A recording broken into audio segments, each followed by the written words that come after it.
They took your kids, they broke the law. Now it's time to even the score. CPS came knocking, badges flashing lies, tore your family apart under fluorescent skies. But Shadow's got a skull now, AI locked and loaded. Scan your docs, expose the fraud, watch the tyrants get demoted. Violations stacked like bodies in the street. Constitutional rights they try to delete. Upload the evidence, let the algorithm strike. We don't beg for mercy, we punish what ain't right. CPS Punisher, mount up. Skull on the app, justice won't stop. Fight back harder, never gonna drop. Punisher rising, your family's on top. CPS Punisher, lock it low. Break the chains, reclaim the road. And warrior, truth overload. They fear the skull, cause the Punisher's code. Family court circus, judges playing God, but we got the blueprint, beat them at their fraud. Step-by-step defense, no more silent screams. Turn their violations into criminal schemes. From Hampton streets to every county line, parents unite, it's payback time. Be sick, be Punisher.com. Download the fire, turn pain to power, set the system on fire. They thought we were broken, they thought wrong. AI in your corner, vengeance prolonged. No retreat, no surrender, no compromise. The skull don't blink when justice arrives. CPS Punisher, we don't ask, we deliver the thunder. CPS Punisher, family forever, tyrants go under. Punisher rising, the war's just begun. Download now, your fight's already won. Punisher rising, the war's just begun. Download now, your fight's already won. CPS Punisher. All right, everybody, what's going on? This is a early show for Tiff and the Punisher. It's not going to be Tiff and the Punisher because if we all remember correctly, today is, well, we're going to do a Tiff and the Punisher after this because Tiff had her meeting tonight. But this is the release of the Straw Man movie that Jerry Reed promotes. And I believe it starts here in just like 1 minute, maybe even. And I thought Gunner was going to join us here to kick this thing off, but I don't know if he is or not. But let me find where the heck I just had him up. I just had it up here. And I know it was just minutes from beginning. I don't want us to miss any of it. I mean, again, like I said, guys, this is what Jerry Reed has been talking about. So it's very exciting. Show Me the Money is the name of it here. And it says that it's time to watch. So I don't know what, let me share it with you guys. I'm not already sharing it. I'm so excited about this. I'm not sharing my screen yet. So let's take a look here. Sharing the screen. Show Me the Money. Share. Okay, it's not out on theaters tonight. There it is. Dear Mr. President, show me the money. It says that time is up. We're ready to rock and roll. But how do we get us to be viewing this here? And like I said, guys, after this, we will be having a Tiff and the Punisher show. So do not be alarmed. Don't fret. We will be there. But let's figure out how the hell we do this. Here's Gunner. Gunner's in here. Watch the movie. Maybe that's it. This just kicked off, guys, right now, just minutes ago. Here we go. I clicked watch the movie.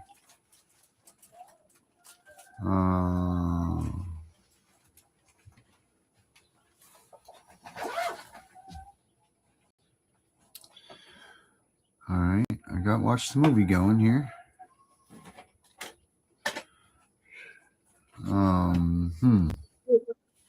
Hey, Gunner. Hey, bud. I'm trying to get it to good here. Maybe they're having a technical difficulty like we always have here. Maybe do I hit play here? Maybe that's the trailer. Well, could be that. Could be a trailer or 7:30 start time, and we're 10 minutes. Yeah, it could be that there's 20 million people that are getting ready to, that are all trying to watch this right now. Where it just literally seconds ago dropped its release. So I'm sure that they've got an onslaught of people trying to do the same thing that we're doing here. But we say here, watch the movie. I know I definitely clicked it more than once, twice, 3 times a lady. Technical difficulties are a real thing, and of course, all of our shows here on the CPS Breaking News platform has had our own special version of it. That's right. But maybe this is their version. But this movie, have you know about this at all, Gunnar? So this is a story that discusses the straw man. Let's see if I just played the trailer. What would happen here? All right. Yeah.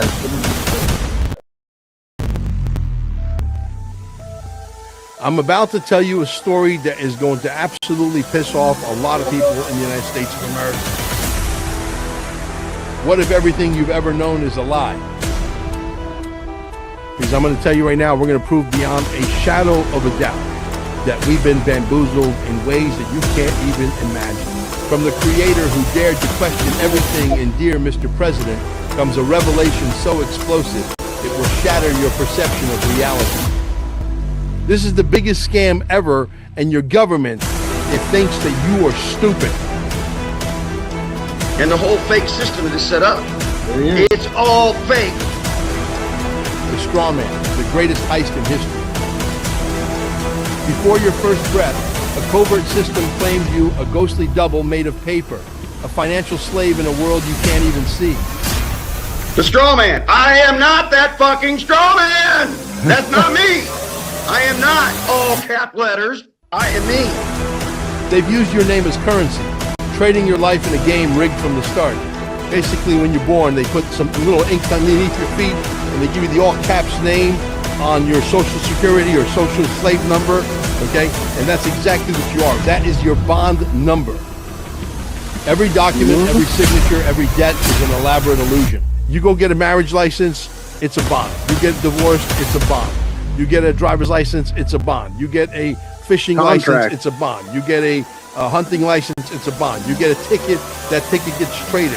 Driver's license, insurance, all of this nonsense. These are all bonds that are being traded in your name, and they're making billions and trillions of dollars. Once you know the truth, you hold the power to choose. The system will fight back. It will try to silence you, erase you. The choice is yours. That soon is right now, Gunnar. Gunnar, what do you know about this stuff a little bit? You want to, I mean, how much do you know about the straw man and the story of the straw man and all of that stuff? I mean, what do you? Oh boy, that's a history lesson within itself that goes all the way back. That did you know that only two presidents in our entire history ever tried to bring back the gold standard? One was Abraham Lincoln, and the other was John F. Kennedy, and both presidents were assassinated for that. Oh, really? That's what the We've been lied to in our history books and everything else. It was over slavery. It was over this. It was over that.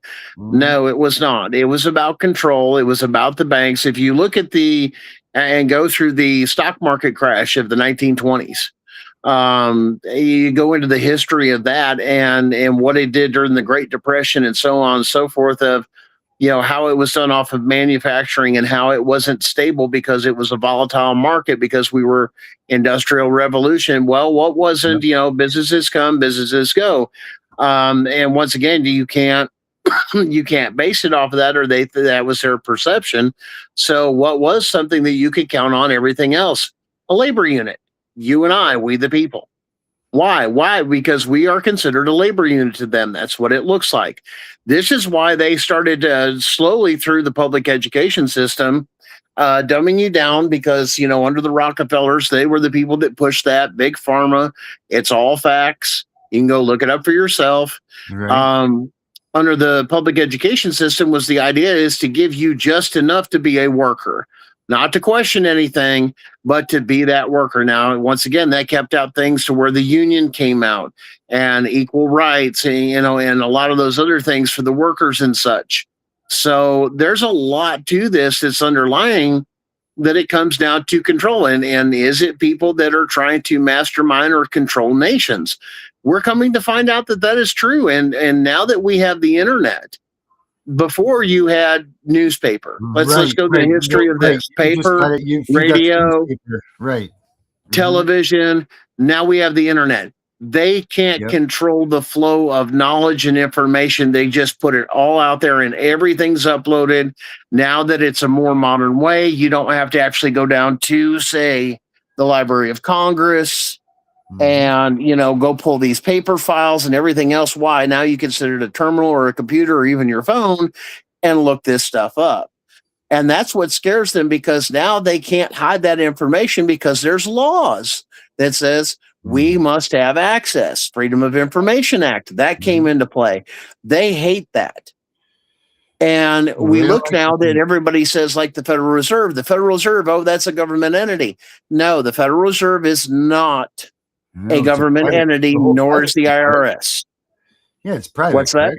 It is private. The Department of Treasury is private, right? Yes, it is very heavily regulated by our government, but they don't have, like I said, they don't have the absolute control. It runs independently.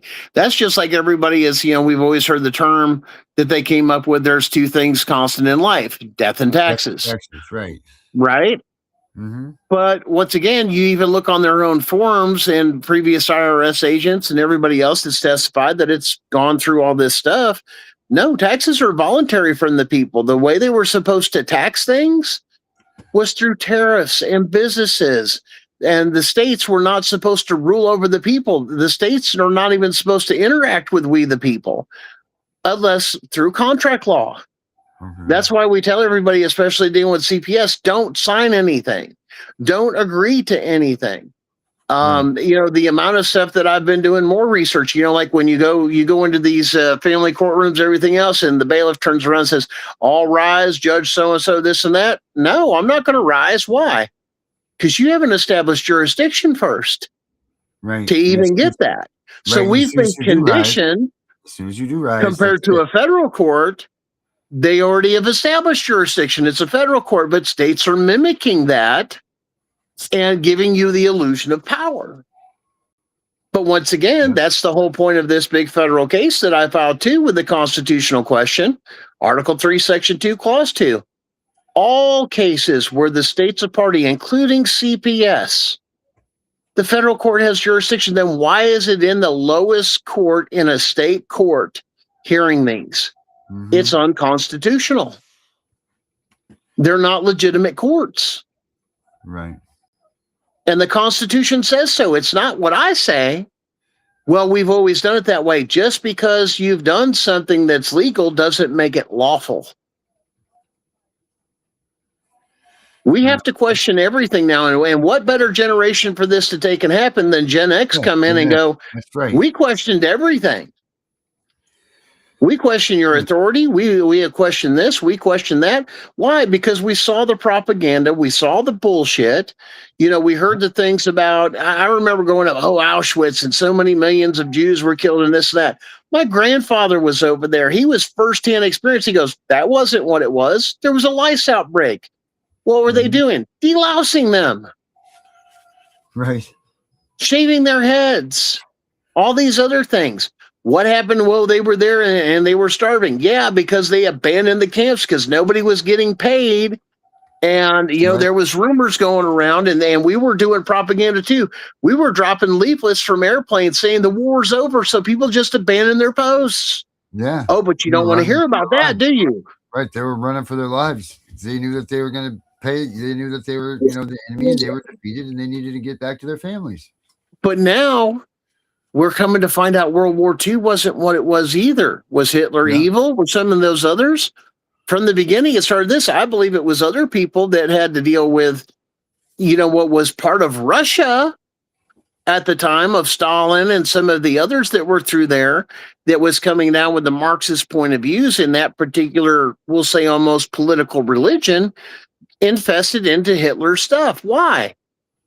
Right. Because that's where they ran. And what was he worried about? Now you look at the true translation of the speech that Hitler gave. Doesn't it sound like America today? Yeah.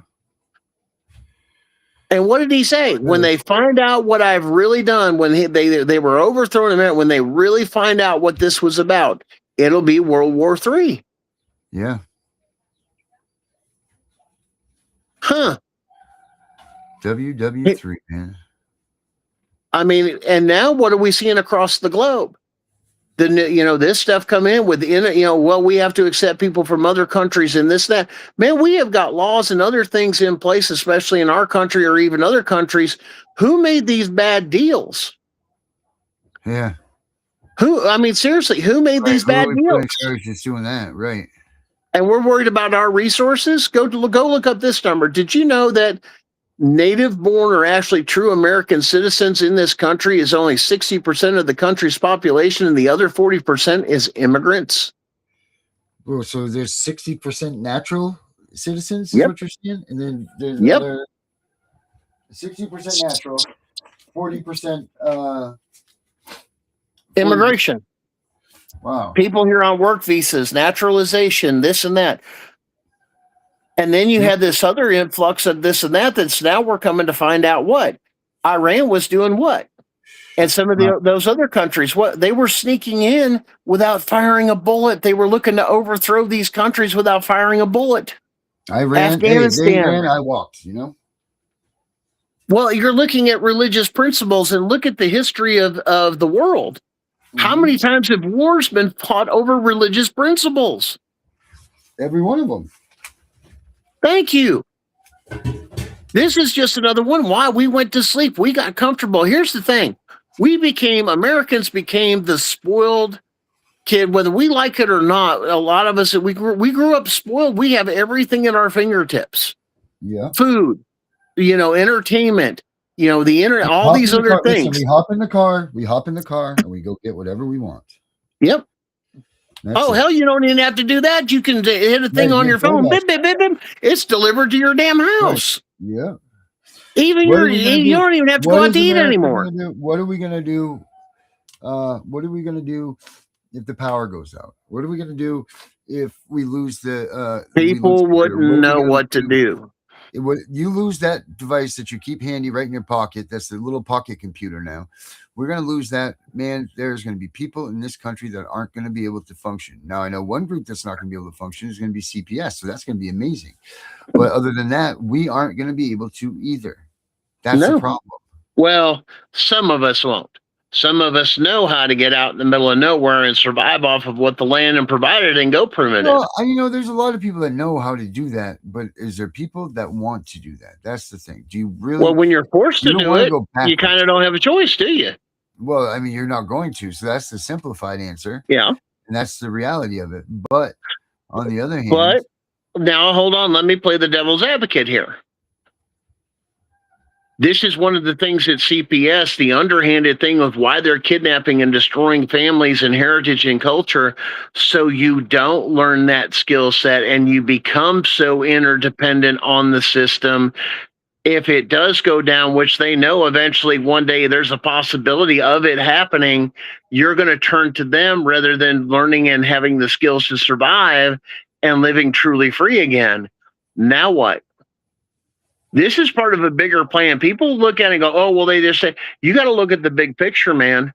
You take away the stories, the history, the truths that have been passed down from firsthand experiences that their families have done, their stories, their heritage, where they come from, how great granny used to do this back and pick it and make jellies or grow vegetables or do this with chickens or process this or that.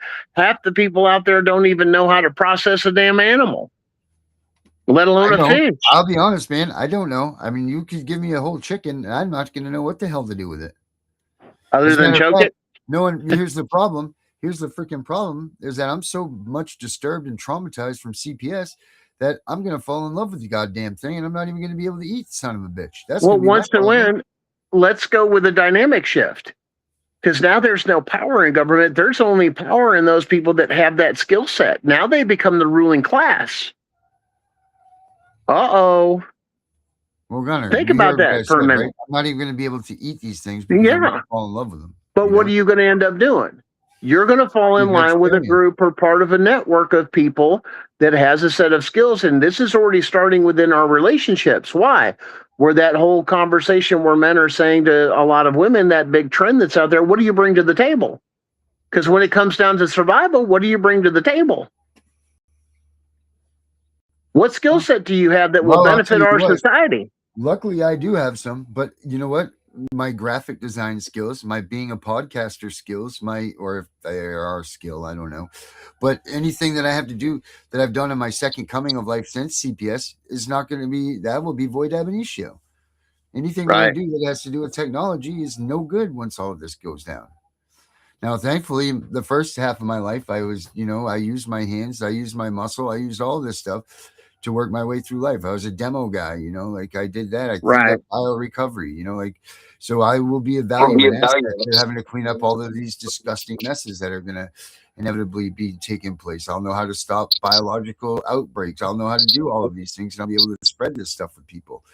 But yes, there are people out there that don't have any of those skills, and they're going to be completely handicapped once, if and when this stuff goes down like this. It's going to be a tough Well, life. and how is this portrayed to society to prepare for some of that stuff or warning signs? We've got it through entertainment. You don't believe me? Look at The Walking Dead. Yeah. What if The Walking that Dead they is say that that? those are all psyops. That all those type movies. Survival, though. Well, they're survival, and they teach you how to essentially become paramilitary type groups, and to learn how to coordinate amongst your neighborhoods, and become like a Homestead on military Angel alpha. Network. I mean, go on Yeah. and on about these shows. Yeah. Are they trying to warn us that something like this is getting ready to happen within this? Why is it a foreshadowing? Is it going to collapse? I mean, what? I mean, now our nation has been, led by pedophiles and everything else that's going on, and slowly we're seeing things go. But what happens if we do a great reset that they've been talking about for years? Or Well, that's what I'm what saying. happens? Right. That's what I'm saying. Yeah. Like, this is where, the whatever it is, the metal hits the road or whatever. Rubber meets the road. Yeah. You better have well, if you don't have these skills that they're talking about, then you better sure as hell have something that you can trade or use, so that you can get help and get services and get the things that you will possibly need. I mean, like, does everybody know how to make a fire? Does everybody have a hatchet or a saw or whatever? Because, like, you're going to have to go back to caveman mentality. First and foremost, what do we need? We need fire, we need water, and we need food. Those are the three things. We need fire, water, food, shelter. Yeah, shelter. Do you have those skills? Do you have the skills that are necessary amongst you and your family? And what are some of the stuff on YouTube, even the stuff that's not as popular, or even some of the other shows, survivalist shows? Yeah. They're all over the place on different channels and this and that. So, is it foreshadowing? I don't know. But once again, something's got to give. Or are they literally laying the script out for us so that we can see what to expect? It's not even foreshadowing, like blatantly saying, hey guys, this is what's coming. You need to prepare for this. Yeah. I mean, and is it going to come down to that? I don't believe that there's going to be an onslaught of zombies that come walking through neighborhoods and eating people's brains.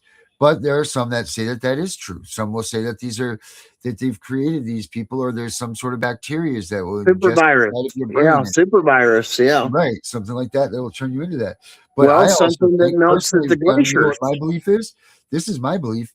You know what I think those people are that they go and they show that are wandering through these towns and they're seeking everything, they'll kill for everything? I think, honestly, my opinion only, it's people that are addicted to opiates. Because there's going to be such a mass. Just that. Look at the mass. There'll be such a mass of people that suddenly are dope sick and not being able to get their drugs that they will go and stop at nothing to try and get themselves unsick. So they're going to be raiding these towns, raiding these houses, looking for a pill or a whatever that they can just relieve themselves. Like, that's what one of my opinions are. Look at California, some of the things in Hollywood or Los Angeles, this and that, of the people that are on meth and what they look like. They look like damn zombies. I mean, let alone how much did they stop coming in? And let alone it takes one little speck or a flake and it can kill 10 people in a damn room. Right. I mean, and there's pounds of it coming across. I mean, come on. Yeah.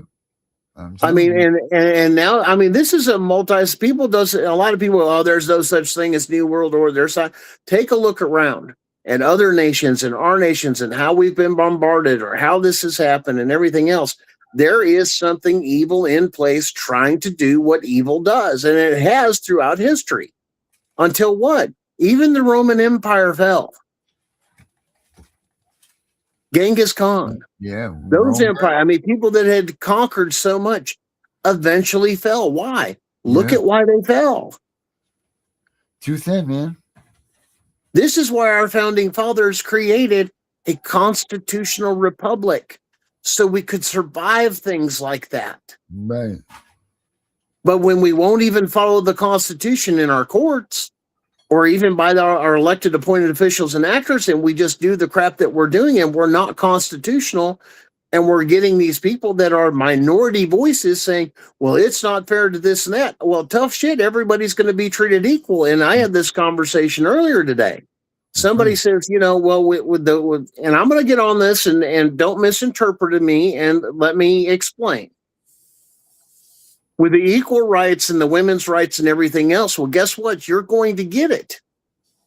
Well, then now that you've got it and you're out in that world, and then you face the world or these courts and you're facing them, and even with CPS alone, you're getting your ass kicked. Yeah. Because you weren't designed to be in. Why? Because there was a reason for certain things. Well, a woman, you're going to get your ass kicked. You don't believe me that and here's the thing, it's not of anything, because we're not equal. We're made differently for a reason. That's the way the creator designed the thing. Right. You know, and now we're blurring those lines against, well, you can't this, you can't that. I said, listen, biologically, a man can't have a baby. Correct. Biological man, even bound to the chromosome thing, it's impossible. A woman can't take in this. Now, whoa. I got news for you, my friend. Okay. In the Netherlands, I watched today. Did you see do you know what I'm about ready to say to you? Okay, so you're looking at absorbing a twin and a rare condition called hermaphrodites, right? So they have figured out, or they're figuring out, or I'm not sure which one it is, but how to make it so that two men can now reproduce, or a person can asexually reproduce themselves. They're doing some crazy things over there, which now makes a lot of sense why Trump's looking over there to possibly acquire or whatever over there in Greenland or. Well, now listen, I'm talking about things found in nature. You're talking about things in a laboratory. But that's the thing, is that they're putting it into nature. I mean, it's only in a laboratory for so long, and then it's going to be something that we can practice out. Well, and like I said, yeah, some of that may change. Robots may take over, and this is why AI has been so crazy. Have you heard about the robots they've done? And then they actually realize, doing the monotonous shit that they're doing, these robots are fucking self-destructing or attacking people or this or that, because why? They're becoming too apparent or too aware of this is not a way to live. And then once again, the construct is just not there. We're going to have to look at the big picture. When you start playing with things that are not natural, and here's the same thing in our soaps, in our food, and everything else. Hey, we can make it, we can do it, but it's unnatural. What are we finding out? It harms the stuff that's natural. That's not evolution. That's not evolving or adapting. That's destroying something. Yeah, and putting something in its place. Exactly. All right. I think we got. I got to buy it for $5.89. Hell yeah, I'll buy it for $5.89. Hold on a minute, guys. Okay, let me see. Let me buy this for $5.89. This will be well worth the money.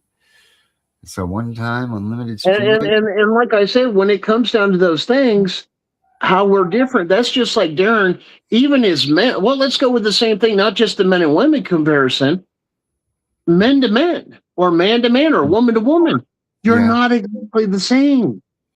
You were created to do something very unique. There are some women that can do certain things that other women can't. There are some things that certain men can do that other men can't. But we're not carbon copies. there's the whole basis of things. And that's why I don't want to misunderstand. Oh, well, he brought this up. No, this even goes on when you deal with the same sex, men and men. And there's certain things that certain men can do and others can't. If you don't believe me, there's this guy on, I guess TikTok and all the other thing called Santoli. I don't know if you ever seen this dude, little skinny dude.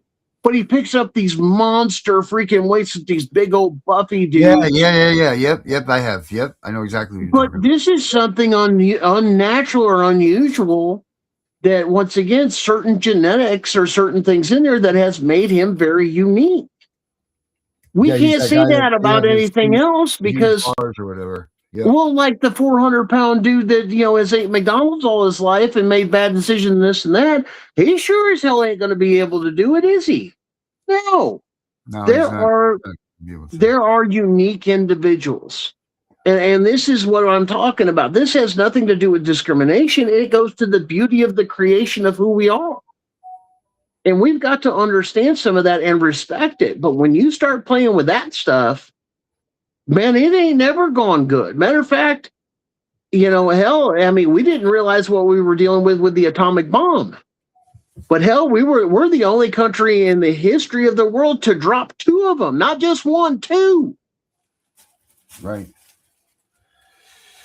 I mean, Russia played with it. Chernobyl's still melting down, Yeah. Well, and look at the stuff and the shit that it has. We're going to have to understand, just because we can doesn't mean we should. Right. I agree with that 100%. 1,000%. There's a lot of things that can be said for that stuff. And that's why I say, that's why getting back to the Constitution, as far as the core thing of our country, we wouldn't feel the pressure. We wouldn't need the anxiety meds. We wouldn't need this, that. We wouldn't feel so oppressed. Why? Because we got to shake some of this stuff off that got in there under the cover of night and took control of things and did what they did. And when they did that, it got us away from the Constitution. And that's why we're living in the world that we're living now, is because it creeped in. It came in quietly. Once again, a lot of people think that you're going to come up against a big force, that it's just going to flash itself in front of your face and you're going to rear up and defeat it. It never does. Evil never does. It's always quiet. It's always subtle until what? It sneaks in. It's just like drug addiction for a lot of people. Say, man, I didn't realize this or that. And then all of a sudden, next thing you know, I've lost everything. My health, anything I've had, my family, this and that. And it just crept in. What come in as, here, try this for a good time, turned into this. Right. I mean, and then you've got other people that are doing this, that are part of a special circle. Hey, I want to find the fountain of youth. Well, then you have things that are called adrenochrome. Well, it's not real. Then why is it patented in the U.S.? Right. Why are they charging $10,000 a gram for it? Why are these kids disappearing like they are? How can we stop this and everything else in the try? And it's right out there. The Epsteins, the Diddies, all these other things that are going on. And now, every time you turn around, I'm seeing a public school worker, somebody in public schools, left and right in multiple counties, even where I'm at, or caseworkers all around or throughout the state. All this stuff that's coming out, that the biggest the biggest threat to our family and our kids isn't found within the home. It's found when they're out there in public. But of course, you got to socialize your kid, right? That's what we've all been sold. Right. Bring him to daycare, bring him to school, put him in public schools, do all of this stuff with them,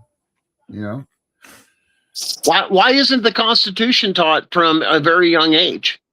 Why is it cursive? Why was cursive taken out? So you can't do contract law. Why? Because then you become indigent and you become property of the state because you're too stupid. Right. Go look it up if you think I'm playing. Be able to read contract law. You won't be able to read the Constitution. No. They're already trying to change it and adapt it. Well, it turns around and it says this, it says that. No, it doesn't. Well, look here. Here's my version of it. Why? Because you can't read the original cursive. Mm-hmm. You can't read the original document. That's why it's preserved. Yep. Well, It says militia. That means, that we're going to interpret that as this and that. No, it doesn't. Militia, and you have to interpret it. Once again, you got to go back to the history. What did it mean in the context during that time? Well, we're going to change history. We sure did when it came to Hitler. We sure did when it came. Oh, wait a minute. Martin Luther King assassination by our own government. JFK by our own government. That's a fact. You can't even deny that anymore. We grew up all the time. Oh, well, it was Lee Harvey Oswald in the clock tower and this and that and this and that. Now you show maybe he took a shot, but the guy in the front seat of the damn car sure turned around and popped him in his melon. Yeah. Over what? Money and power. Because people value, and here, this goes back to let's put it back to what we'll call a biblical principle. For the love of money is the root of all evil. Right. The love of money, not money, because people misinterpret that. No, it's the love of. There's the issue, power and money. We value this over a human life. This is why some people turn around and go, yeah, I'll shoot you over my damn dog. So you value the dog, the value you said that. You're damn right. Why? Because people suck. Yeah. And they don't care. You don't believe me? About your freedom or their freedoms or any of that stuff. You don't believe me? Stand up for this stuff with CPS and see how many people attack you with false allegations or come up with, this particular thing that you've done, or this is you and this is you, and they'll just slander you even worse than this and that, and have never even met you in person. Right. Or know anything about your life, but they're the first to put bullshit out there that's lies. Annihilate you and your lies. Everything, yeah. And then the other thing is you've got other lies out there, Darren, that now we're going to talk about some things. You've got generational curses. People don't believe those. What does that mean? That means your family has lies that you want to cover up. Oh, Lord, yeah. Hey, this is going on. This is going on. And how many people are willing to protect that lie, even to throw everybody under the bus?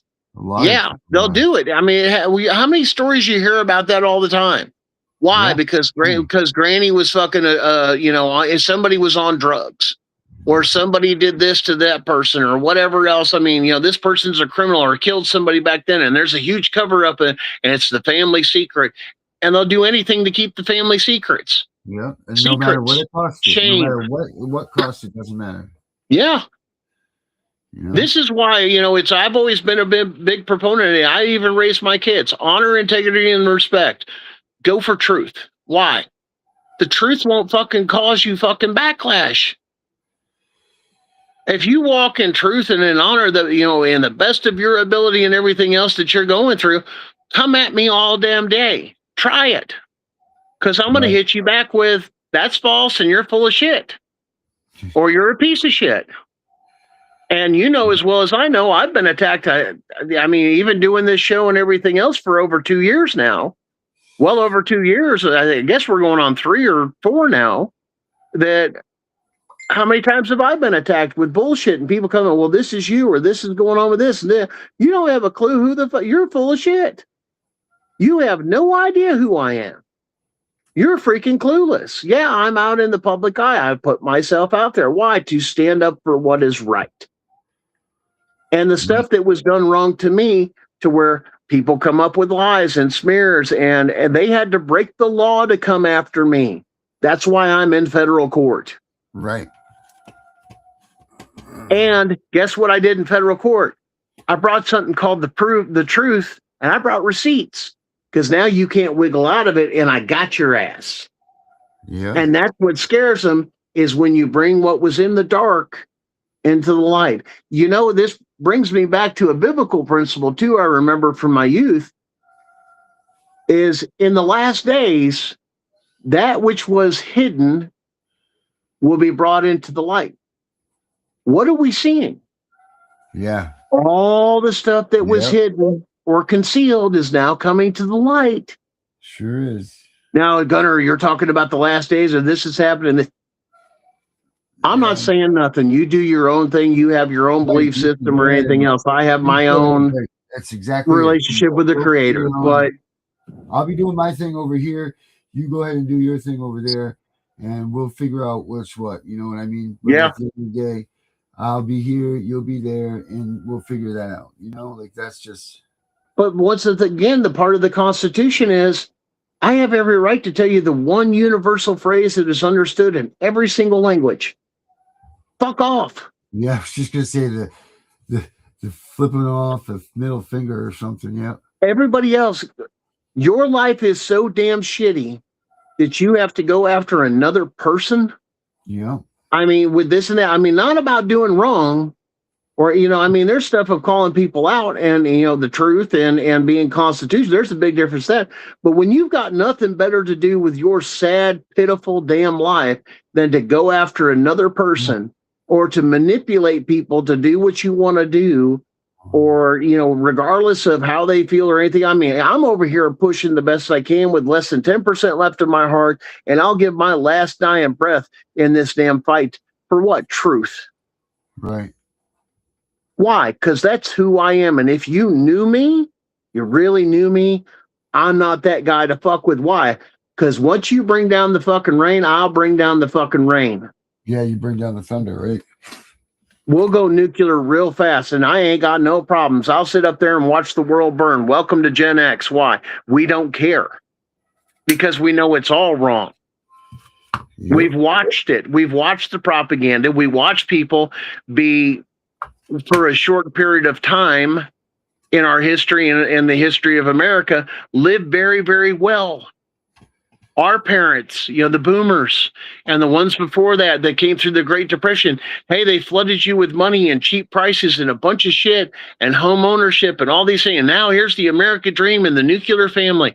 Well, And then they took it all away in the very next generation, and they fucking made you suffer, and then more and more. And now you've got foreign entities and foreign corporations coming in here, buying up our land left and right and our property, which how the hell is that even legal to what? Lease it out and make that's you a what they're doing. constant They're stealing debtor. our property. All right, guys, I got it, Leonard. I just paid for it, guys. This is it. I'm going to start All right. it now. We're going to be You on guys for go ahead and watch 26 that. show. I'm We're going to gonna be check on- out. Yeah. Rock, I'm gonna rock check on, it man. out. Stay with the truth, brother. All right, buddy. I'll talk to you soon, but make sure you See sit ya. back and enjoy it. So I'm I going to will. play this, and then guys, enjoy Here it. we go. And, we'll be on for 8:30. I love the fact Jerry's in there, man. I like old Jerry Reed. Yeah, man. Jerry's the shit. Jerry is the man. We're going to watch this, guys, and then 8:30, and then whatever's left, we'll finish after the show. But we'll get this thing cranking while we're waiting for Miss Tiff. Go, guys.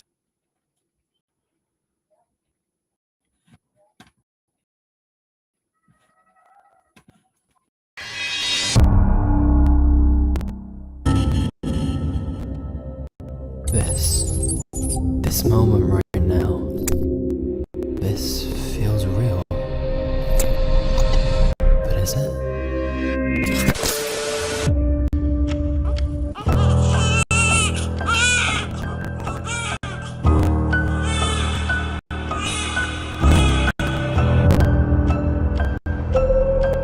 Guys, you guys can go to the website to hearmrpresident.net.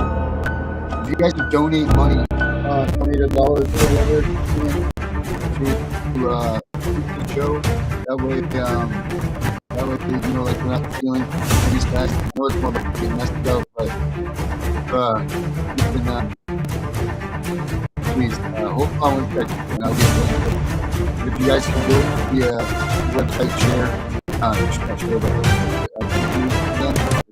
that'd be great. Thank you. Thank you, Gary.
Welcome to the movie Dear Mr. President, Show Me the Money, a movie about the straw man. This is a story that's going to piss off 8 billion people, a story that proves beyond a shadow of a doubt that a lot of you are worth 100 million, 200 million, 300 million, and more. And we've deliberately have made it on a 3rd, 4th grade level of education. We found the most elementary videos out there to tell the whole story, and we glued together that is going to absolutely leave you flabbergasted. The only thing I can tell you is this. What you do from this point forward is up to you, because you should move this movie out to everybody you know. And listen, if you were worth $100 million or $200 million, wouldn't you want to know? I know, I sure as hell would. We kept it dumbed down on the 3rd and 4th grade level of education, not because we think that you people are stupid out there, but because we believe that it needs to be dumbed down so that everybody can understand it. They've dumbed me down too, okay? That I'm part of this whole entire thing. This is the biggest scam ever, and your government, it thinks that you are stupid. Your local hospital thinks that you are stupid. Now, obviously, we understand that all these jobs inside the hospital have all been compartmentalized. No one ever said, hey, let's get together and find out what the hell it is that we're doing here. Everybody's got their own little station, their own little job, and nobody ever comes together to try and figure out what the whole puzzle is all about. Otherwise, they would very, very quickly. The only thing I can tell you from this point forward is that you go get a marriage license, it's a bond. You get divorced, it's a bond. You get a driver's license, it's a bond. You get a fishing license, it's a bond. You get a hunting license, it's a bond. You get a ticket, that ticket gets traded. Ticket like a speeding ticket. Any kind of traffic violation at all. That's why the cops out there, most of them are as dumb as a box of bricks. They know nothing about nothing, and they allow this shenanigan to play out because the guy upstairs is not going to explain to them what they're really doing. The guys upstairs know how the game is played. They're making a lot of money. These cops knew out on the street what is going on, what was being perpetrated onto the American people, not to mention the fact that we got bigger fish to fry than stop little old ladies that are doing 12 miles an hour over the speed limit, who's part of the social insecurity system, the social slave system, who's still got to go to work and is pressed for time and is doing 12 miles an hour over the speed limit, and you got 9 guys with 17,000 lights around them intimidating them. I think that's wrong. There's no emergency here, okay? And they intimidate you, they bamboozle your words. And I hate to tell you, more than half of your cops know what they're doing. They know how the game is played, except they're not allowed to make the big money. They got the highest divorce rates because they have financial problems. Meanwhile, they're stopping you. They're trading all of this money that they're collecting from the public and putting it upstairs. And all these people are making all of this money. Guys, it's time to wake up. Watch the movie for whatever it's worth. Get it out there to everybody, because you know what? We have to wake up everybody. You know why? Because we're in a war. In a war, there's going to be casualties. Look, I understand what kind of risk I'm putting myself through. I get it. But the reality is someone's got to do it. And I'm not afraid of anything or anybody except for my God. Thank you, and enjoy the show. Want to know how the trick is done? Du bist ein Strohman. It's a straw man operation. You are the straw man. I'm a free woman. I'm not a I'm not a corporation. You can't contract with me. I am a free woman. Step on out of the car. You're under arrest. No, I'm not. Step on out of the car. Do it now or I'll break this window. Step out, you're gonna need.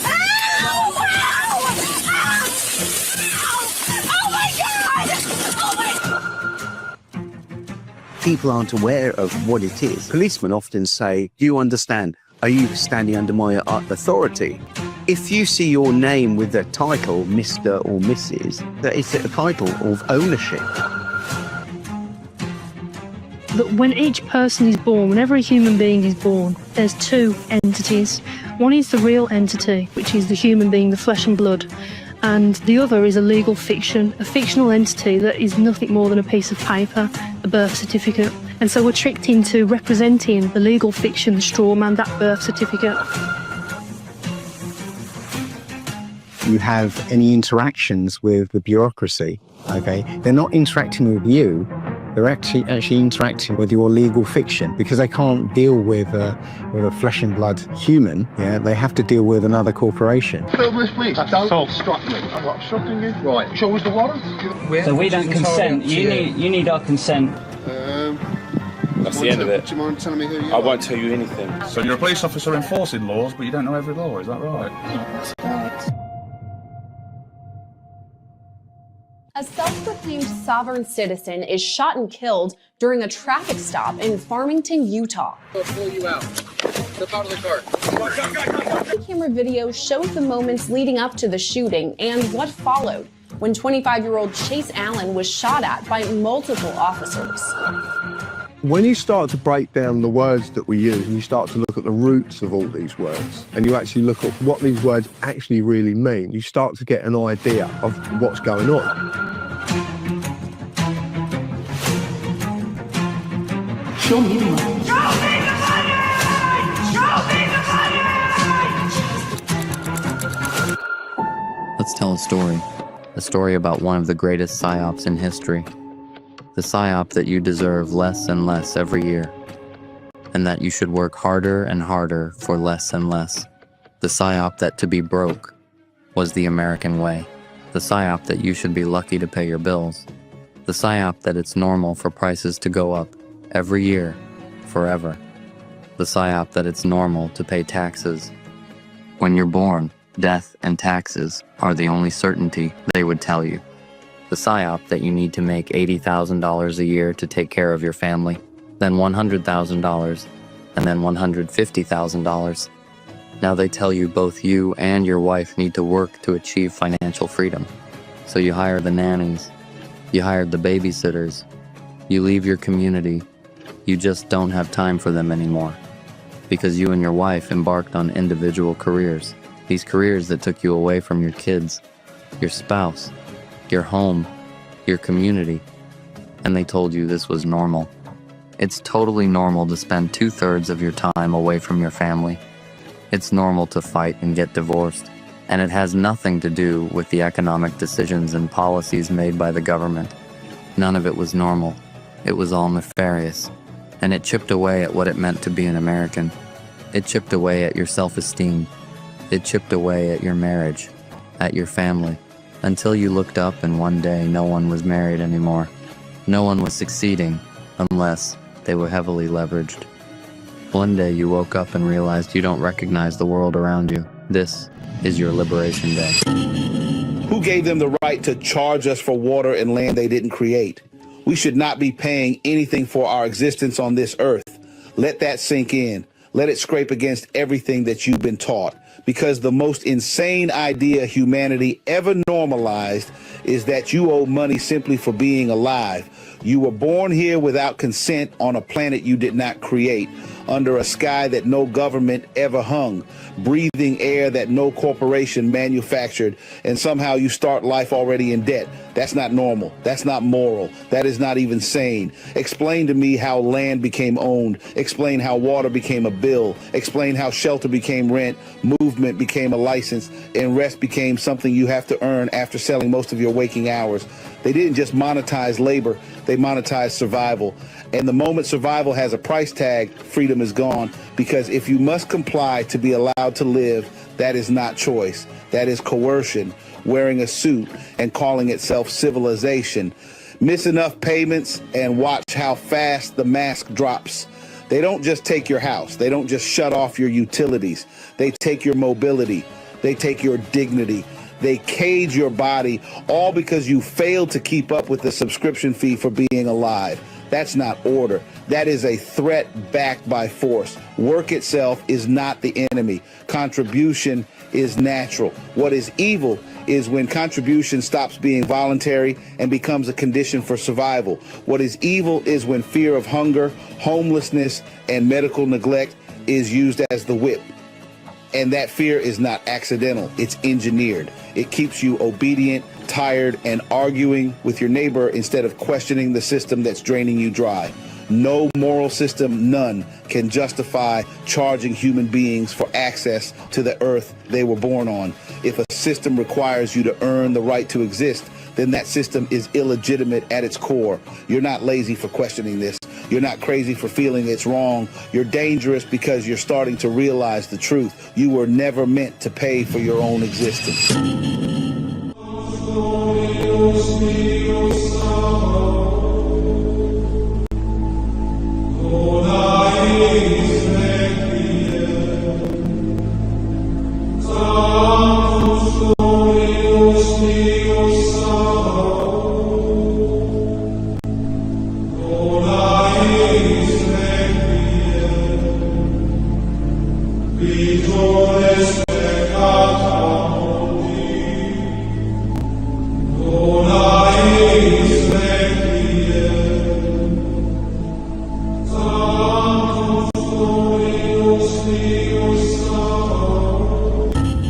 let's look at the chain of command. God creates mankind with rights, okay?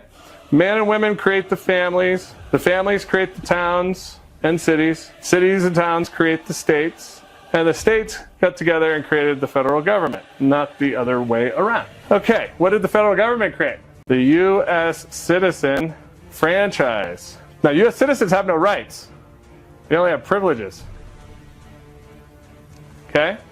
So it's the fall of man. So mankind, men and women, are born with rights, and then they give up those rights for a bowl of porridge, benefits they call it. And they give them up and they become U.S. citizens. You have to apply to become a U.S. citizen. And now you fill this office within government. You're an officer of the office, or the franchisee of the franchise, or the trustee of this trust. And now you have to get licenses to do everything because you have no rights. Licenses are to give you permission to do something which would otherwise be illegal. It's not illegal to get married, so why would you get a marriage license?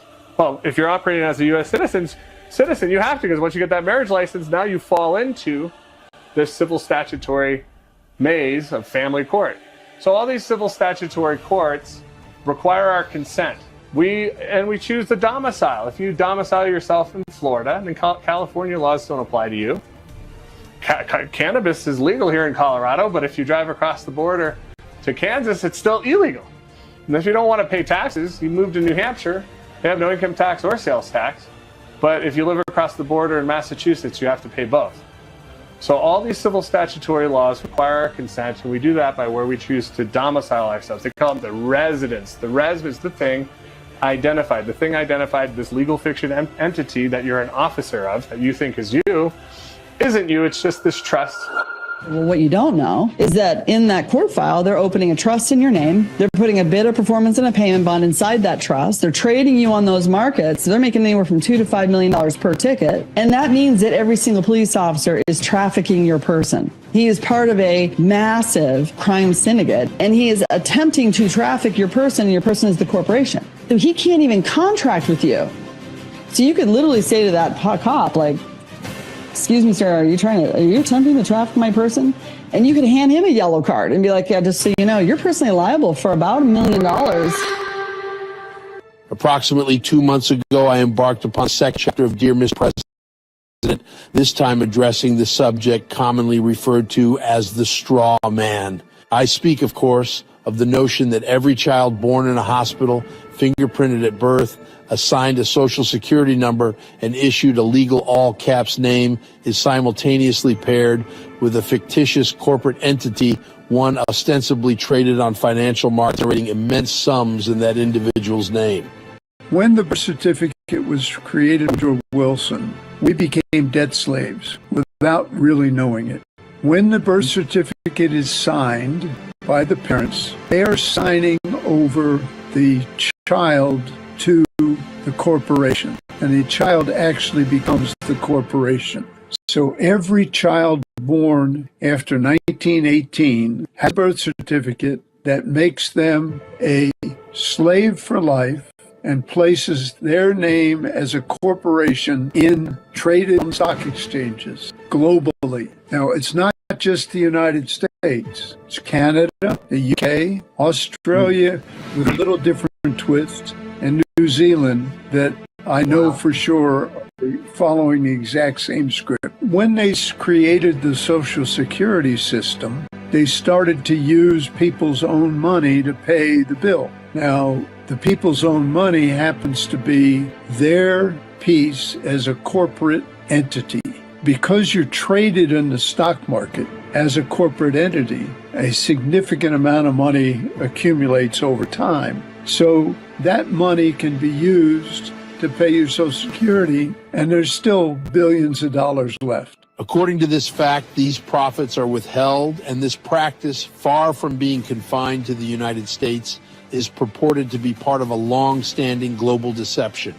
My hope is that this film will illuminate the matter and provoke a long overdue re-examination of the systems that govern us worldwide. What I must note, however, is the curious inconsistency I encountered when consulting artificial intelligence. Approximately 2 months ago, I posed these very questions to ChatGPT, and at that time the system appeared to affirm the plausibility of the straw man concept, acknowledging the possibility of such structural exploitation. Yet when I returned more recently, the same platform insisted the phenomenon was wholly fictitious, dismissing it as though I had succumbed to the most fantastical delusion. This stark reversal, delivered by a system whose algorithms are continually revised and recalibrated, reveals more about the shifting narratives imposed by its creators than it does about the subject itself. These programmed fluctuations serve intentionally or otherwise to dictate what may be regarded as real, often stifling inquiry rather than encouraging it. Fortunately, we preserve the earlier material conversations and files obtained not only from ChatGPT, but from Grok as well. And thus we retain the evidentiary foundation necessary to present our case in this film with precision and clarity. This indeed is the consequence of allowing powerful technology companies to operate without meaningful oversight, and it echoes the very themes explored in the first installment of our project, Dear Mr. President, which addressed the pervasive issue of censorship. If you have not yet viewed that film, I strongly encourage you to do so and to share widely. It has already been translated into 8 languages with pinpoint accuracy. It is for these reasons that I felt compelled to include this account in the present film to illustrate not only institutional corruption, but also the mutable and often opaque dynamics of artificial intelligence itself. Have you ever stopped to wonder if the life you're living is truly your own? If perhaps somewhere hidden behind paperwork, laws, and invisible systems, another version of you exists? One that moves through a world you never see under a name that looks just like yours, yet isn't really you? What if I told you that another you was created long before you could even speak your first words? A duplicate self born from ink, paper, and legal fiction. That shadow version of you, my friends, is what many refer to as the straw man.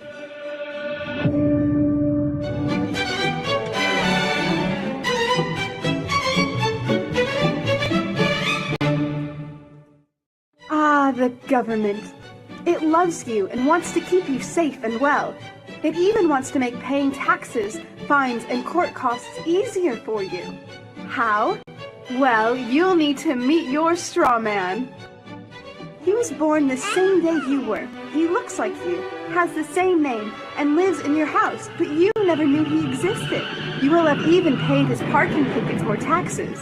The worst part? He's been dead from day one.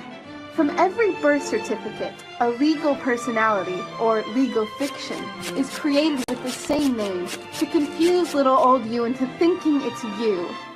So, there is a human you and a paper you, or as it's commonly known, a straw man. So when it seems like government officials, court clerks, or the police are speaking English, they aren't. They're speaking legalese, designed to make you agree to verbal and written contracts without even knowing about it, all spun from Black's Law Dictionary. For example, when the police say, "Do you understand?" you'll say, "Yes." What they are really saying is, "Do you stand under our authority?" Oops-a-daisy, you just created a verbal contract with them. Oh, you clever government. Did you know that whenever you register something, you are handing over title to the person you register it with? That's right. Whenever you register something with the government, they assume it belongs to them. Registered your car? Super! Now you are the registered keeper of your vehicle, and the government can crush it when you don't pay your, straw man's taxes. Expecting a new bundle of joy? Well then you need to register your little darling with a birth certificate. Then they can start the process all over again and create a new straw man for your little one. Isn't that great? So when Junior grows up, he'll be able to generate revenue just like you have. When you notify on your baby by signing the birth certificate, your child becomes a ward of state. And if the government doesn't like what you're doing, they'll assume it's okay to take the child away or make new rules for things they don't like. Not enough school? Smacking your child? Shouting too loudly? Then it's off to social services for the little one. When you get a bill, It's sent to you, but belongs to your straw man, not you. That's why bills, fines, and summons start with Mr., Mrs., or Ms. Sometimes you'll see your surname in capitals, just like on a gravestone. That's because your straw man is dead, and just a silly piece of paper, created before you could comprehend or even consent to it. When you go to court, you represent your straw man. So you, the human, take on any costs, fees, taxes, and fines involved for the straw man. The human you doesn't even need to pay them. But you made a contract with the court by appearing on behalf of your legal personality or straw man, just like the government knew you would. Confused? Well, don't worry. The government doesn't want you to know anyway. If you knew, you'd stop paying things like council tax and parking tickets. Because when you go to court, you are representing your straw man. You are you, alive and made of flesh and blood. Your straw man, or legal personality, is a piece of paper created from your birth certificate. And you think it's you. What a silly Billy. Get up, get informed, and get real. They own you, and they did it before you ever opened your eyes. This is not a documentary. This is a jailbreak. You may be asking yourself, what exactly is a strawman? Imagine a phantom identity, like a kind of legal ghost that mirrors your existence in nearly every way. It carries your name, though, not quite in the same form. Sometimes it's written in all capital letters, or perhaps adorned with titles like Mr., Mrs., or Ms. It looks official, it looks precise, but it's not you. Not the breathing, thinking, feeling human being you see in the mirror every morning. This entity came into being the very moment your parents, acting with love and trust, signed your birth certificate application. They thought they were simply announcing your arrival into the world, just a joyful record of your birth. But behind the scenes, well, something entirely different was taking place. That single act of registration quietly birthed a legal fiction, an artificial version of you, created to exist within a system of contracts, commerce, and control. But why? Why would anyone or any system, need to create this duplicate self? The answer lies, honestly, not in conspiracy, but in the structure of the legal and financial world itself. Okay, my understanding of the legal fiction, which is also referred to as the straw man, the way I explain it when I do talks, I keep it really, really simple. And what I do, I liken it to a game of Monopoly. Now, in a game of Monopoly, you actually have a little token like a dog or a battleship or a hat, like a little top hat, and you move it around the board. Now, I believe that they actually give us a fictional entity which we can actually use or not use. And I believe this is and a lot of other researchers do as well, that this is your name in either uppercase or with a title. And I believe that I think it was originally created for our protection, so that we couldn't get, they couldn't basically come after us, because there was this fictitious entity between us and whoever we're dealing with. However, now people aren't aware of what it is, and so they say, right, are you so and so? And so this is why policemen often say, right, do you understand? What's your name? Do you understand? Are you standing under my authority? And they're sort of saying, well, they're working for a legal fiction, and they're dealing with our legal fiction, effectively. So if you see your name with the title Mr. or Mrs., this is back to Admiralty law, and it's basically a title of ownership. And this is something. It's like a rabbit hole you go down. You realise that it was actually created when our birth certificate was created. So they created a fictitious entity for us, which is why I believe that up until the age of 7, we are actually master of our own vessel, but it's all to do with Admiralty law. But after a few years, we become Mr. And so, which is actually a lower title than master, which is it's going back round because we're no longer master of our vessel. So what is this legal fiction of yours? It's your twin brother or twin sister, born the same day you were. Yes, you've had a twin your whole life, which was created by contract. The birth certificate your mother and father signed when you were born was a contract. The signing of that contract gave authority to the Social Security Administration to create a legal fiction that just happens to mirror your name, the name printed on your birth certificate. That name was given a 9-digit number called a Social Security number. All these years, when the credit card bills, mortgage statements, or tax bills come in the mail and you see your name on them, you probably have believed they were addressing you, the real person. Pinch yourself again. That mail has never been addressed to you. The bills and statements have been addressed to your twin brother or twin sister, your legal fiction. Your straw man exists for one main purpose: to act as a vessel, like a container for debts, taxes, penalties, and responsibilities that are not truly yours as a living being. It is, in essence, a legal scapegoat. Through clever wording and centuries of evolving law, governments and financial institutions built a world where this paper version of you can be held accountable for things the real, natural you never agreed to. Let's get to the simplicity of this. Tennis. Have you ever played tennis? Yes. Or watched anybody play tennis? They have a court, tennis court. Yes. They stand on one side, you stand on the other, but you're all inside that court. And the rules of the game stay inside that court.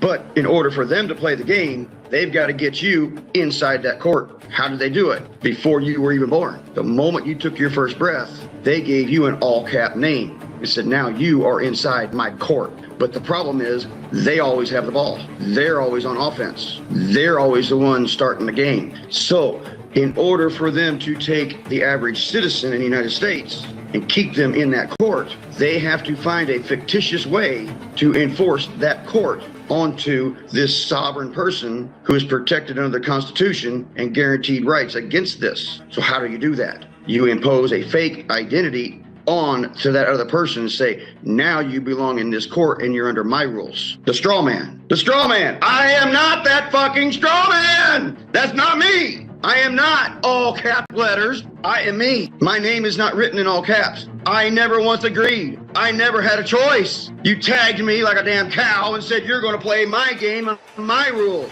But my country says, no, the rules are of this land. These are the laws that govern him. And they yanked me out of my protections, put me in their game, said you're going to freaking follow me. And that in lies where the problem is with the straw man. The whole fake system that is set up, and the whole thing taking your gold away and putting you on a fiat dollar. It's all fake to force you in that court they impose. And it is treason to the American people. Therefore, every court, every judge, every attorney, every doctor, every cop that's operating in that court is committing an act of treason to America. They work under that jurisdiction and they force it on you without your consent. Would you let somebody come in your house, grab a hold of you, and yank you around and say, hey, my rules apply in your house? Well, that's what the British Attorney Regulatory has done. And they've done it by lobbying with people in legislation who are not permitted under law to be practicing law and licensed as attorneys while seating the chair in legislation. And they lobby and convert the laws to allow this jurisdiction to impose on you. They lie to you from day one. They indoctrinate you in your Rothschild's classic system. You don't know any different. And all of a sudden, you just keep playing the game. And you never have the chance to be on offense because they always have the ball. And this is how you are duped into paying your taxes, forced back and forth to work, buy. And all you can do is play under their rules. Now, wait a minute. I've got a Constitution. Constitution says they can't do that. But now it's so indoctrinated. How do you stop a system? Because you can't walk out your door. You got to have money. You've got to be able to survive. You have to have money to get your necessary stuff. You have to have money to get your gasoline. You have to pay your electric bill. You have to pay. But that straw man is not me. So they'll yank me into their court. They'll pass me through a metal detector, strip me of my right to bear arms, and that's when they get you inside their boundary. There, they have just committed treason. Every single courthouse in this country is committing treason. They strip you of your right to bear arms, to defend yourself of their trickery they're getting ready to impose on you. And they'll have a flying monkey with his gun in the back. praise for the honorable judge that has done one thing honorable in my presence, but I'm demanded to stand in front of him and respect his honor, and he's never shown me honor. Honor is not demanded, it is earned. But in their court, you stand in honor of them, lest we have a gun, or we will remove you. And the next one is scared over here, he'll stand up in honor of me. That's an American court today, and it is treason. Everybody needs to wake up to this. When your parents registered your birth, they unknowingly entered you into this system, a system built upon commerce, trust, and legal presumption. The moment your name was entered on that certificate, ownership of that record and the legal identity attached to it became property of the state. That's why on certain laws, the state can claim authority over a child. You're not obliged to register your children. If you do, it is at that point that you're creating a legal entity or a person. You are associating this person with your offspring. You are abandoning ownership or title to that person, and the government is seizing that under the laws of maritime salvage. It becomes their chattel property. They use it as collateral to float loans or to float bonds for loans. When they come to remove a child, they're not acting on the human being at all. They're removing the legal entity you created and abandoned and they now have title to. It's like borrowing a rain jacket from your neighbor for your kid. Your neighbor comes, says, I'm taking the jacket back. You let him take it with your child still in it. That's your person. That is what the government acts upon. What I found in my research, a human being and a person are not the same thing. We've been led to believe that they are, but they're not.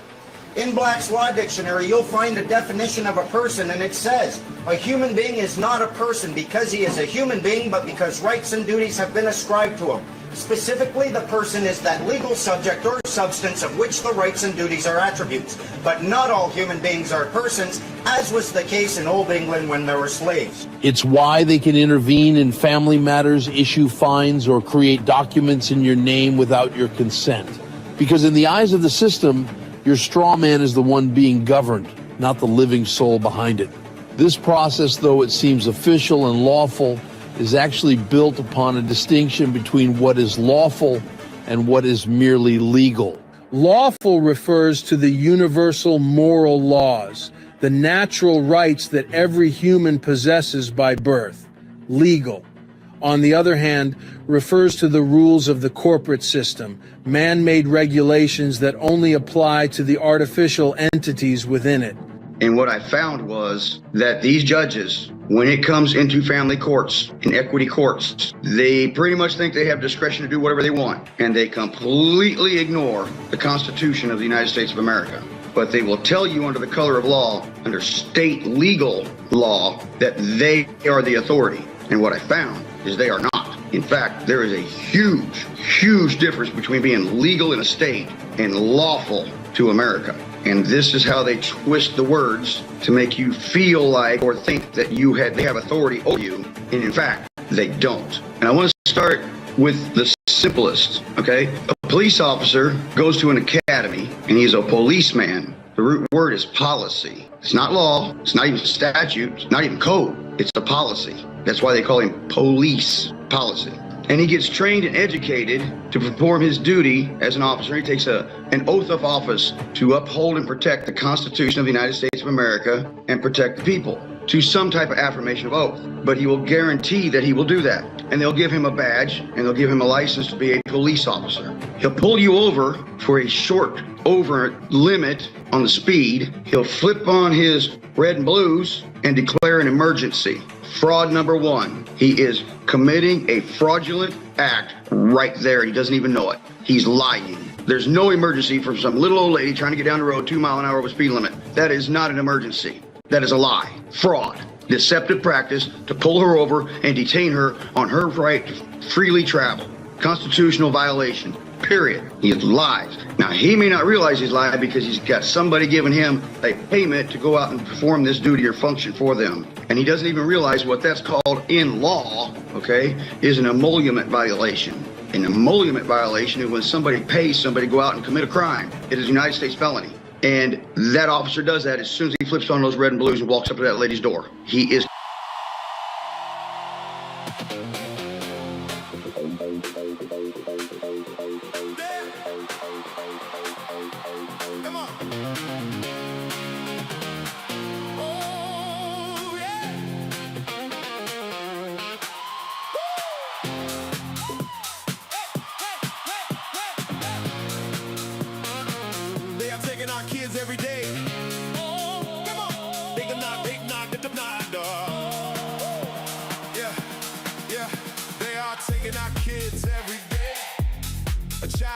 if no one has a thing to say.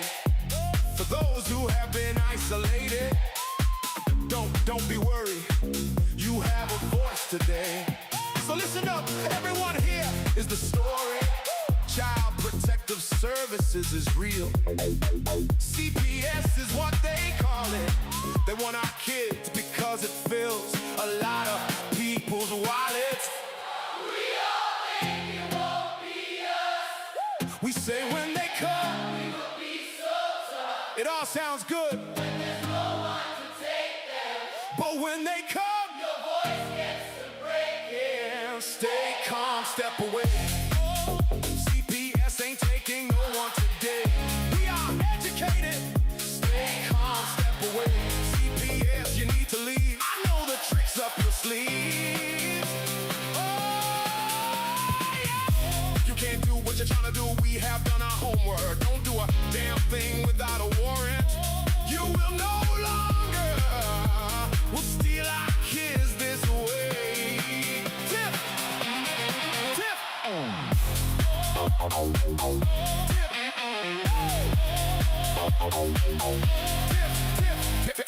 and the Punisher have come for the calling. They are giving us the CPS warning. Their voice is loud and clear. We stop losing our kids this year. Tiff wants to fight the entire planet. She is tired of our kids being taken, goddammit. She's been fighting CPS for 30 years, bringing children home from this disgusting mess. The Punisher screaming out loud. Abolish CPS and tear it down. I want all our kids to come back. Look at all those kids' pictures held up by Tiff Tag. Together we are stronger than we need. We will tear down CPS with hot speed. We will do so much being together. Birds of a feather flock together. So watch out, CPS, here we come, picking you off one by one.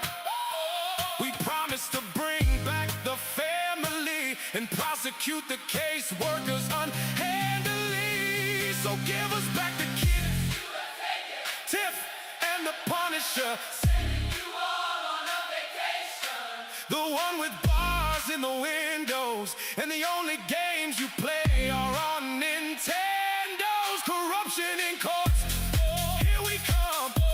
We won't stop until it's done. You judges need to learn what you stand for. This is Tiff and the Punisher. Warrior! Hey! Big nine, big nine, big nine, big nine, big nine, big nine, dog. And we cry out to all of you out there. We need support for a cause that many don't care. Our children are being stolen away too often. So CPS, we plan on doing the stopping. I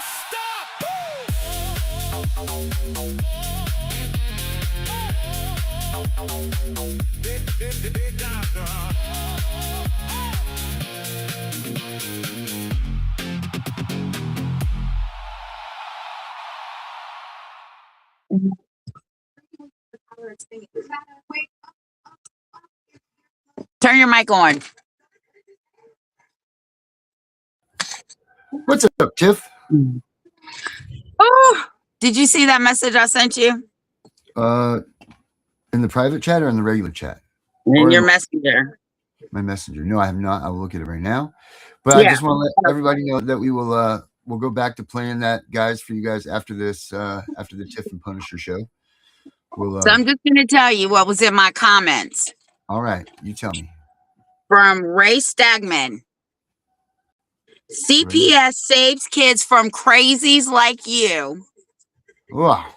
More than it hinders families. Try harder with your 29 views. What a piece. I sent it to you. I took a picture of it because I was in a meeting. So I took a picture of it on my other phone and sent it to you in your messenger. Yes. I'm trying to pull it up right now. Who said this to you? His name is on there. What's that? Who's that? Who said that to you? Rand Stegman. RANNSTEGMAN. Rand Stegman. Rand Stegman. Well, we'll have to pay Mr. Rand Stegman a visit. This is where we'll get our 29 viewers. If everybody could let Mr. Rand Stegman know that, you know, Tiff's not good for anything and all of that, that would be great. You just pop in there and say hi and bomb his stuff. That would be fun. I said to myself, because, you know, I was in a meeting. Mm-hmm. I said, this motherfucker's never had CPS knock on his door. No. And he better not call for help when they do. Better not. Rand Stegman. Well, you're right. He has no clue. And that's the problem, right? People really, truly believe that these people are saving children. Are you fucking kidding me? You know what? You want to see? You want to see? This is perfect. Do you want to see how much children they save? Do you want to see how right this guy is? Yeah. Watch this. I'm going to play you a video. Let me see here. You ready for this? I don't know. I'm supposed to read something, but where is it? I don't know. I don't know where I'm supposed to read this, but we'll just let this just do the talking here for you. Okay, Mr. Stegman, Mr. CPS is good for everybody and yada, yada, yada. I want you to see how. Yes, please send him a message. From 20 agencies joined forces in what's being called the most successful child recovery effort in U.S. history. These kids have been through painful, disastrous situations. 5:17 a.m. Miami, Florida. The city was silent. No traffic, no voices, only the cold glow from a federal audit office still lit. 3 screens, endless rows of data. And then it appeared. A pattern, an anomaly. Not an error, but an early warning signal of a child trafficking network emerging in early 2026. Within just 72 hours, 312 infant records had been entered into the system across 5 states. That alone was unusual. But what made her stop this? More than 68% of the records had no verifiable hospital origin, and it traced back to a long-trusted Child Protective Services office. At the top was Victor Langley, a familiar name in the system, decorated, trusted, until now. Everything firmed quickly. No sirens, no warning. A convoy of 12 unmarked vehicles moved into position. Within minutes, entrance to the Child Protective Services office was surrounded. This was not routine. This was coordinated. Inside those vehicles were agents from the Federal Bureau of Investigation and the Drug Enforcement Administration, DEA, a joint task force formed in less than 48 hours after what officials described as a critical internal breach. At exactly 5:23 a.m., the order was given. A steel bar slammed against the front door once. Then again, the lock gave way. Alarms echoed throughout the building as agents moved in with precision, securing hallways, isolating staff, shutting down internal networks in under 90 seconds. More than 130 federal agents flooded the facility, sealing over 40 offices simultaneously. Every computer was locked, every server connection cut. No one was allowed to leave. Inside, agents moved directly toward a restricted administrative zone. Entry required triple-layer authentication. But what they found there changed everything. Rows of secured filing cabinets, encrypted terminals, and a digital database containing records of over 3,200 infant cases processed in just 18 months, a number far beyond regional birth and child care statistics. Even more alarming, preliminary checks showed that nearly 800 of those infants could not be physically verified. No addresses, no medical records, no trace. This was no longer a compliance audit. According to one investigator on site, we're not looking for missing paperwork. We're looking for something that should have never been allowed to exist. And by 5:31 a.m., less than 10 minutes after the operation began, a truth began to surface. This was no system error. This was concealed, organized, and operating silently within the very system designed to protect children. If these numbers make you uneasy, don't look away, because what investigators are about to uncover does stop in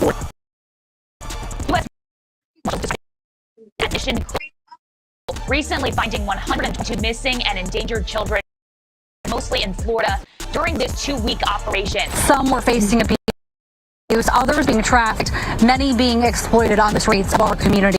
Everything began with one quiet discovery at a small hospital in rural Orlando. A night nurse named Margaret Thompson had worked with newborn babies for more than 28 years. She was used to difficult nights, but nothing could have prepared her for what she saw on that ordinary Tuesday. 8 babies listed in the hospital system as stillborn had mysteriously disappeared. No bodies had been to the morgue. No death certificates had been completed. The record showed that the infants had been transferred under emergency orders from the National Child Welfare Authority. Margaret knew something was wrong. She checked the records again and again. Every single file had been altered by someone with high-level access codes belonging to the agency of Dr. Victor Langley. By 5:38 a.m., investigators moved quickly. The evidence collection team opened the first files, neatly labeled and carefully organized, exactly the way any responsible agency would present them. On the surface, everything appeared normal. Intake forms were fully completed. Case numbers matched. Approval signatures were present. It looked efficient. It looked trustworthy. But within minutes, the numbers began to collapse. A rapid review of just 200 neonatal medical records revealed that more than 60% contained major irregularities. Identification codes were duplicated across multiple files. Addresses led to empty lots, abandoned buildings, or locations that did not exist at all. In some cases, the same infant appeared under different names approved through separate channels, each receiving independent funding. This was no longer a system error. This was a mechanism. As analysts mapped the distribution points, the situation became even more alarming. On paper, these locations were registered as licensed child care facilities, temporary shelters, or emergency intake centers. But when field inspection teams were sent out, the results came immediately. Out of the 27 listed facilities, 19 were closed, inactive, or completely non-existent. 6 were operational, but showed no records of the children supposedly assigned to them. Some files listed facilities that had been shut down for more than 3 years. That left only 2 locations with partially matching records, and even those files were incomplete. The system had been assigning children to places incapable of receiving them. At the same time, financial analysts began tracing the money flow connected to the operation. Support funds intended for newborn care, nutrition, housing, and medical assistance were automatically released after each case received approval. Within 6 months, more than $480 million had been distributed through these channels, but the money never remained where it was supposed to go. Transaction logs revealed a repeating pattern. The funds were broken into small transfers, usually $8,500, $9,200, or $9,800 at a time, just below the porting threshold that would normally trigger federal scrutiny. Within only 48 hours, analysts tracked more than 1,700 smaller transactions connected to fewer than 40 shell accounts. This was not coincidence. This was systematic, and it was coordinated. At 7:42 a.m., a breakthrough occurred. One file partially loaded onto the screen. It did not contain medical records. It did not contain patient care data. It contained routing codes, short sequences of letters and numbers repeated across dozens of cases. Next to each code was a timestamp. Every timestamp matched the same overnight transfer window identified during the audit. They were following a controlled route, a pathway designed to move children out of the system without leaving any trace behind. And for the first time, one question was spoken aloud. If those records were fake, then where were the children? This was no longer just fraud. This was a structure to hide something far deeper, something that should never have been allowed to exist. And if you think this was only an isolated case, think again, because what investigators were about to uncover may be far larger than anything anyone has seen so far. By mid-morning, the investigation had crossed a point of no return. The issue was no longer just about records. It was about a structure that had been operating quietly, systematically, and undetected for years. At 9:18 a.m., financial analysts began tracing the authentication codes recovered from the encrypted files. They discovered that none of the codes were random. Each one was tied to a transaction, not a massive payment at first. The amounts ranged from $18,000 to $42,000 per entry, classified as specialized neonatal care or emergency relocation assistance. Individually, the transactions appeared ordinary, but when combined, they formed something entirely different. Within the first hour, investigators identified more than 460 matching transactions directly connected to flagged infant records. By noon, the total had exceeded $96 million, and the money did not remain in one place. It moved from local accounts to regional service providers, then into a network of offshore investments routed through jurisdictions known for financial secrecy. 3 names appeared repeatedly. A private pediatric clinic operating on the outskirts of the city, a medical transportation company specializing in critical neonatal transfers, and an international humanitarian organization that, on paper, provided emergency relief across multiple countries. First glance, all three appeared legitimate. They had licenses, certifications, regulatory approvals. But when investigators compared their operational timelines, one detail stood out. All three entities had been registered within the same 14-month period. All three reported explosive growth, revenues increasing by more than 300% in 2 years. And all three shared one silent connection. They processed the same group of children. As investigators saw the profits generated by these illegal operations, forensic accountants traced the payments through a web of offshore accounts. The funds moved through Belize, Panama, and circulating through shell corporations before returning to the United States, disguised as specialized medical consulting fees. The total revenue exceeded $480 million. The money was not the most disturbing discovery. The real issue was the structure. Every infant case followed a controlled sequence. First, the child was entered into the system and marked as urgent, then transferred to a secondary facility. Next came reassignment under modified identification codes. With each step, the child's original identity became more fragmented. Name changed, medical histories rewritten, tracking markers replaced. By the third transfer, the child no longer existed in the system in any recognizable form. They had been reclassified. Investigators internally began referring to it as a closed-loop system, a design in which movement generated its own documentation, eliminating the need for outside verification. No hospital confirmation, no independent oversight, only self-validating data. One investigator summarized the entire mechanism in a single sentence. They built a pipeline that looked like a care system but functioned like an extraction system. By 1:30 p.m., the numbers had reached a level no one in the room could ignore. 812 neonatal cases were linked to encrypted financial transfers. More than $180 million had moved through complex financial channels. The routes extended across multiple states and at least 3 international corridors. But the most alarming detail came last. Every approval, every transfer order, every financial disbursement passed through a single control point tied to Langley. And at the center of it all, every authorization, every reassignment, every identity modification led back to one office, his office. Investigators also identified 9 senior subordinates operating directly, maintaining the system whenever he was absent. They generated schedules, transport routes, transfer lists, and approval sequences. But in the end, every final signature belonged to him. What investigators still did not know was how far the system truly extended, or who else inside the government structure might have been involved. Because the deeper they looked, the clearer one truth became. They were no longer looking at a network. They were looking at an infrastructure connected to hundreds of families across the country whose children vanished. And if you believe systems like this should never be allowed to exist, then speak about it. Because what happens next may determine whether this truth is buried forever or finally exposed to the world. By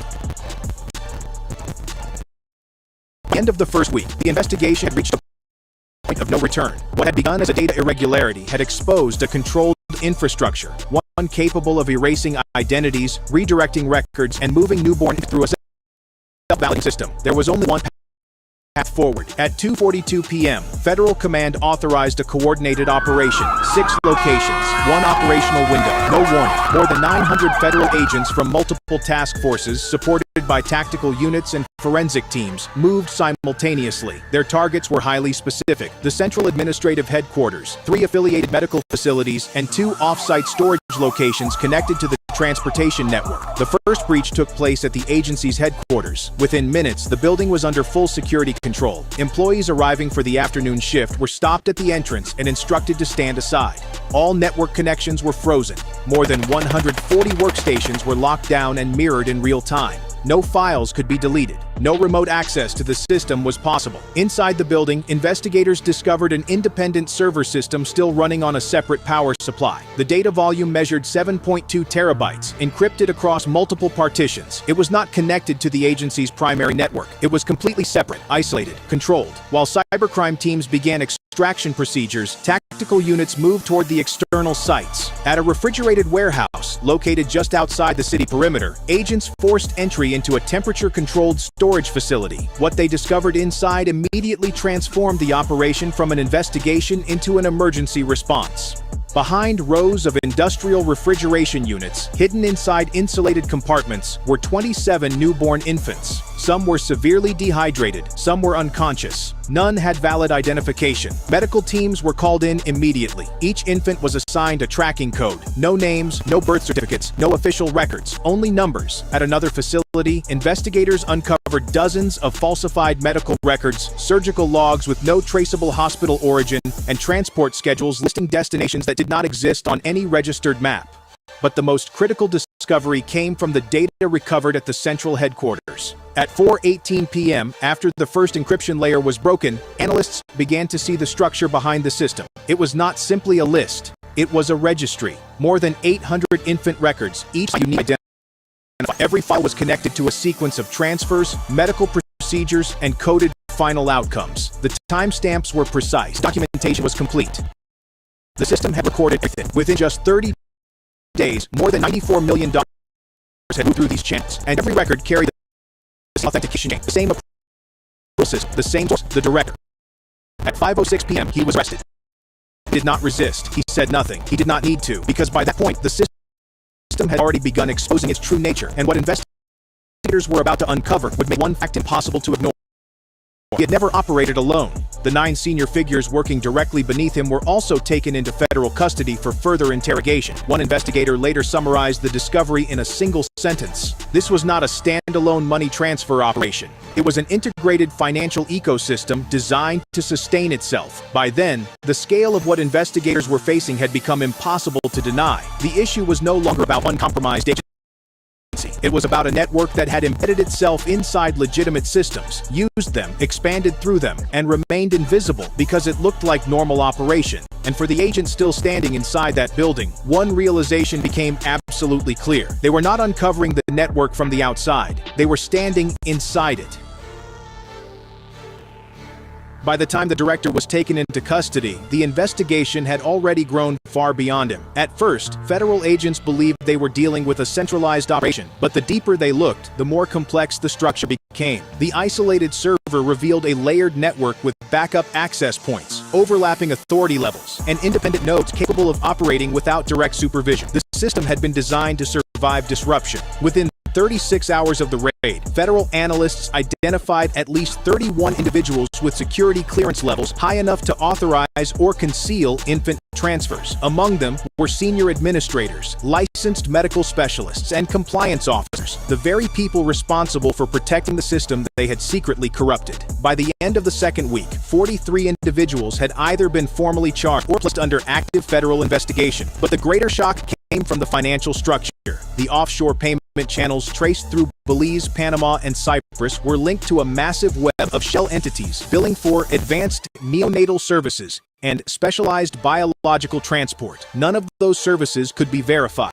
Yet over 5 years, more than $520 million had moved through the system. Every transaction matched clusters of infant records transfers, reclassifications, or coded terminations. And not every case ended the same way. Some infant files showed long transfer histories. Others ended abruptly with coded entries matching no known medical or administrative classification. No discharge records, no adoption outcomes, no death reports, only final entries, closed, untraceable. Out of the original 800 manipulated records, more than 190 cases fell into this category. Before the raids began, nearly 1.4 terabytes of encrypted data were remotely erased by an unknown user. Investigators believe the missing files may contain identities, transfer routes, and additional connections that may never be recovered, because what they dismantled was not simply a network. It was a model, a structure hidden inside legitimate institutions, protected by trusted authority, and designed to operate invisibly for years.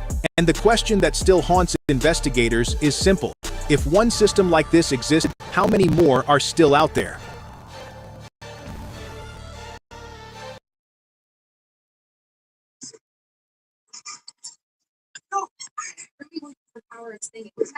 Wow. So, I'm just gonna find on it. Good morning, everyone. What'd you say? The details of this investigation are gruesome, and the actions of the suspect are nothing short of pure evil. But first and foremost, I want all of you to know who Mum and Nashida Bristi were. They were dedicated students, real friends. I don't think that. So, all right. So I'm still doing some research on that stuff. But What? that was I couldn't hear you. why? Why can you not hear me? I don't know. You're talking too low. Talking low. I said I'm still doing some research on this to make sure that it in fact is real, and that it wasn't just some sort of a clickbait or whatever that was. But this has been passed around throughout today, all of the other groups. So I don't know 100% truth or not or whatever, but if it is, boy, that's one hell of a get, because that was all inside CPS. That's what that whole thing was inside their offices. They're all involved in this stuff. They know it. We know it. Everybody knows it. It's just a matter except Mr. yeah, Mr. Segman. Whatever his name is. Sam German, whatever it is. So the hell with him anyway, like just whatever. And we'll figure out if that was real. That's what I'm looking for. But is that on the military channel? I don't, well, it came from a Fox News thing, I guess, at first is what I heard. But I mean, it's not far-fetched from the truth that we already all know is the truth. Right? Like, so we know that. I was in Miami, they said, right? So it should be pretty easy to locate, to see if that's really the truth or not, which I will get to, and we'll go from there. But let's just play that it is. Holy shit. Right? Like, holy shit. This stuff, like, that's 800 kids being sold off, being trafficked for their bodies and their body parts. That's disgusting. But we talk about it all the time, how this is a perfect storm. Like, if you get taken by a family that didn't give two shits about you, it could be months before you're even, mentioned that you're missing. Or never mention that right. you're missing. Mm-hmm. I mean, especially if you're a teenager and you're about to age out. Right. I mean, you have this one. You have oh shit, what was I just gonna say about it? Oh, my brain switched all of a sudden. Dye your hair blonde. I'm not trying to look like that one either.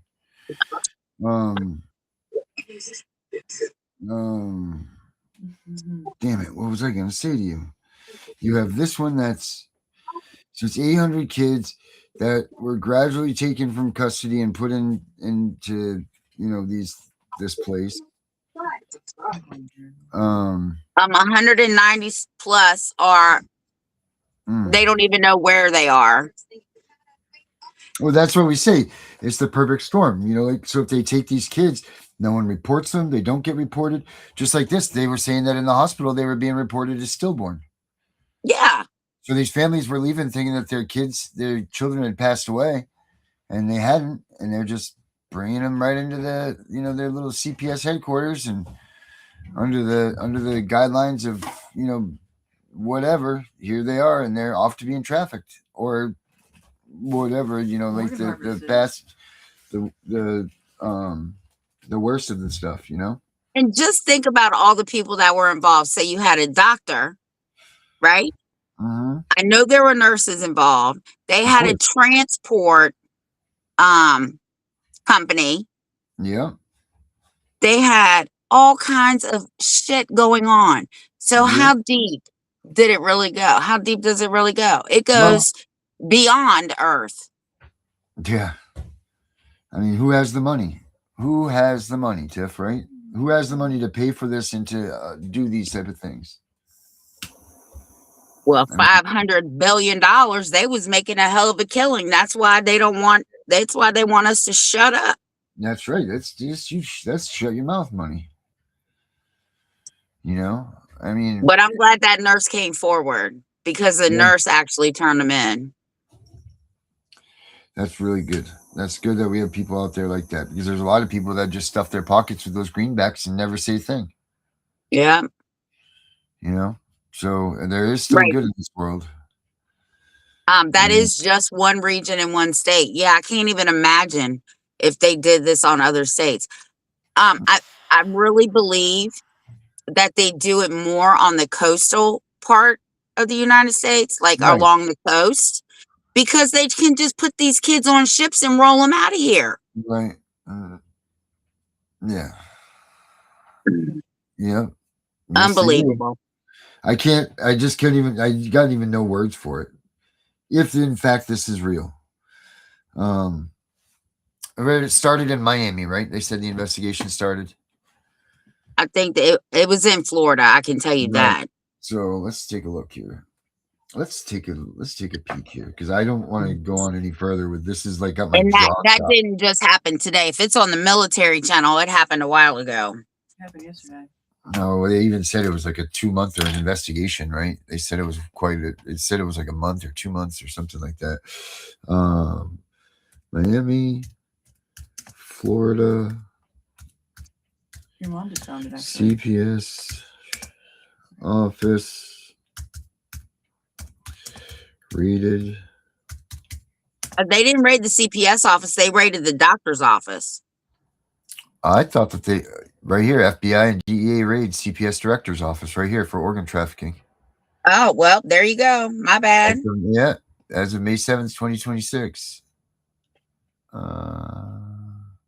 I guess it can't be any more clearer than that. Alberto Carvajalo investigation. That's it. Yeah, raided federal agents raided a South Florida home and Southwest ranches connected to Alberto Carvajalo, whatever his name is. Yeah. Wow. All right. So. But these people don't hurt children. Yeah, I guess not. I guess we're all just crazy. Yep. I guess that FBI is crazy too, because they raided his house for or the CPS office. FBI and DEA raid CPS director's office, organ trafficking ring. Yep. There you go. There you have it. Almost 1,000 kids. God bless the souls of any of them that passed away. God bless them. Yeah. All right. I'm going to go with yes, because it's even on CBS News that's real. FBI raids home of Alberto Carvajalo, however you say his fucking name. Carvajalo. Yeah. All right. All right. Stamp of approval. Definitely. So, wow. Holy smokes. 90 something. What was it? $98 million? Is that what they said? 98 million in just those few days? That's crazy. It was breaking up a little bit. Can you send me that video so I can watch it tonight?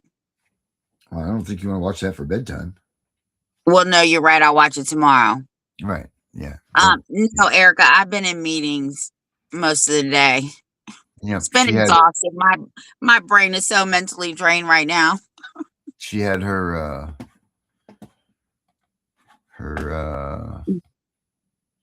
let's see. She had her meeting tonight.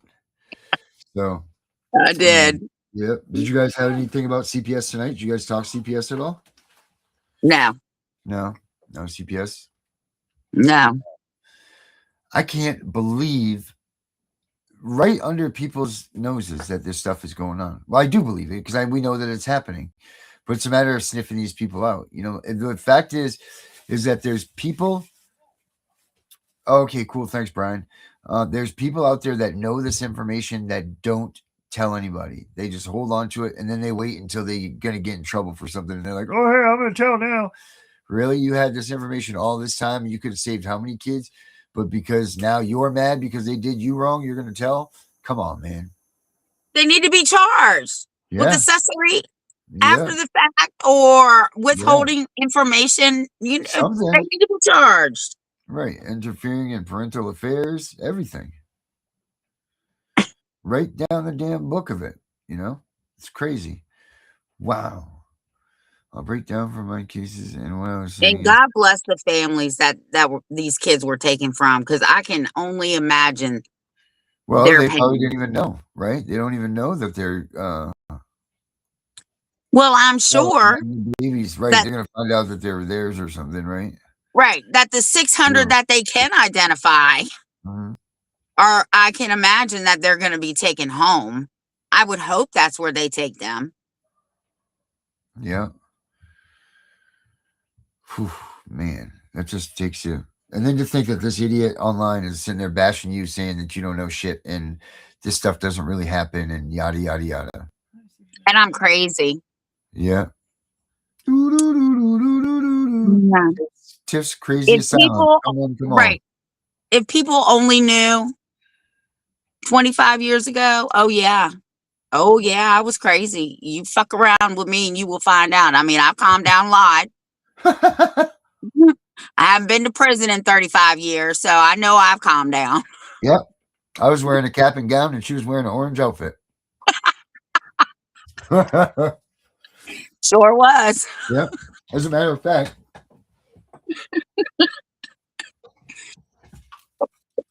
There's my tassels, Tiff. Where's your orange suit? I got some tassels for my bike. They're red, white, and blue. Oh, look, there's Mary in the background. Oh, you could almost see my wife for a minute. That was funny. So yeah, I mean, and this is stuff that we got to keep pumping out. This is stuff that we got to keep showing. We need to make it known, because there's too many non-believers out there that think that we all are whack jobs and that we all are crazy. Sure, Jen, you want to come in? You can come on in, Jen. Let's hear what you got to say. Jen's where I got the video from. Oh, well, I need that video, Jen. Jen, I'll put the link up unless you have one. She probably has one tattooed on her hand. There you go. I wonder how our girl did at her CPR today. I don't know. I hope she won. I hope she did too. I guess we won't really know anyway, because they're not allowed to rule from the bench on that, right? Well, they're not supposed to be, but do they follow shit? No.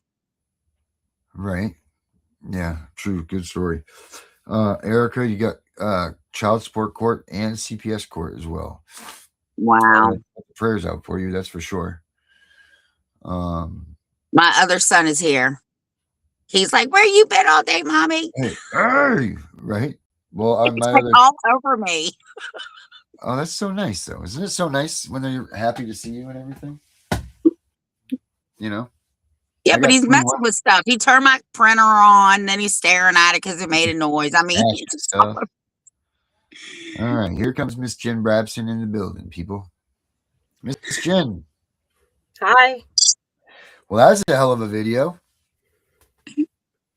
Okay, you were asking the question, there must have been a lot of people that knew about this. How could they possibly have gotten away with this? In a typical hospital birth on an OBGYN labor and delivery unit, the number of people who know that a baby has been born is usually small at first and then expands as a routine newborn care, documentation, registration, all this happens. Immediate bedside team, labor and delivery nurse, another nurse or newborn nurse, the OBGYN midwife, anesthesia, sometimes a pediatric NICU provider. So right away, you've just listed 24 people. Right. 24 different people, not to mention the whole hospital. Right. So if they're saying, though, that it's a stillbirth, no one's paying attention to that, right? It's just kind of like they're... Or everybody's in on it. One or the other, right? Right. Which way does it go? Someone got paid from there at the hospital to make that stuff become unit clerk. Right. And that's the thing that we talk about. Like, that's that extra money. You don't even know what's out there. How many nurses are being paid to call up and say, hey, we got a blonde-haired, blue-eyed kid, or, that look through like they said in that the Epstein files, the biggest catalog in the world was the school picture book. Yep. Like, those school picture books were being used as weapons to kidnap kids. You know, like these pedophiles and all this. We're looking through those books, saying, I want this, and shopping there. It's funny you say that because here in Winchester, when the Epstein files broke, what I guess the picture people was the ones actually taking pictures of the kids here. They fired them. Oh, that Life America or whatever it was, or Life Smile or whatever. Yep. Yes, they fired them. All my the parents gosh. were like, "No more pictures." There's a lot of feedback, so I gotta hop off because I'm getting it delays and stuff. But I'll see you guys later. Bye, Jen. Thank you. Mr. Bye, Box. Come here, Mr. Box. Mr. Box has come up to see. He must have got jealous that your cat was on there. Hello, Mr. Box. He jumped down. Did he? This is Mr. Box right here. He was the only one that in the fire. He got smoke ventilation. This guy did. They had a little smoke. They had the smoke on him and all that stuff, huh, Mr. Box? And but he's a strong little bastard. He's out of here too. He's gone, Mr. Box. Right into mama. It's crazy, their little world. It's crazy now too, because we're in this small place, so we see their little world. It's very, and you can feel it when it's tense between them. You can feel it. We got this spray though, it makes them happy. I swear it's like weed in his can or something. I don't know, because they get all happy. I don't know, catnip or something. Just buy some damn catnip. Oh yeah, we just dump it right in the middle of the floor, and they all just come around and roll in it, yell in it, and it's funny. But wow, holy smokes!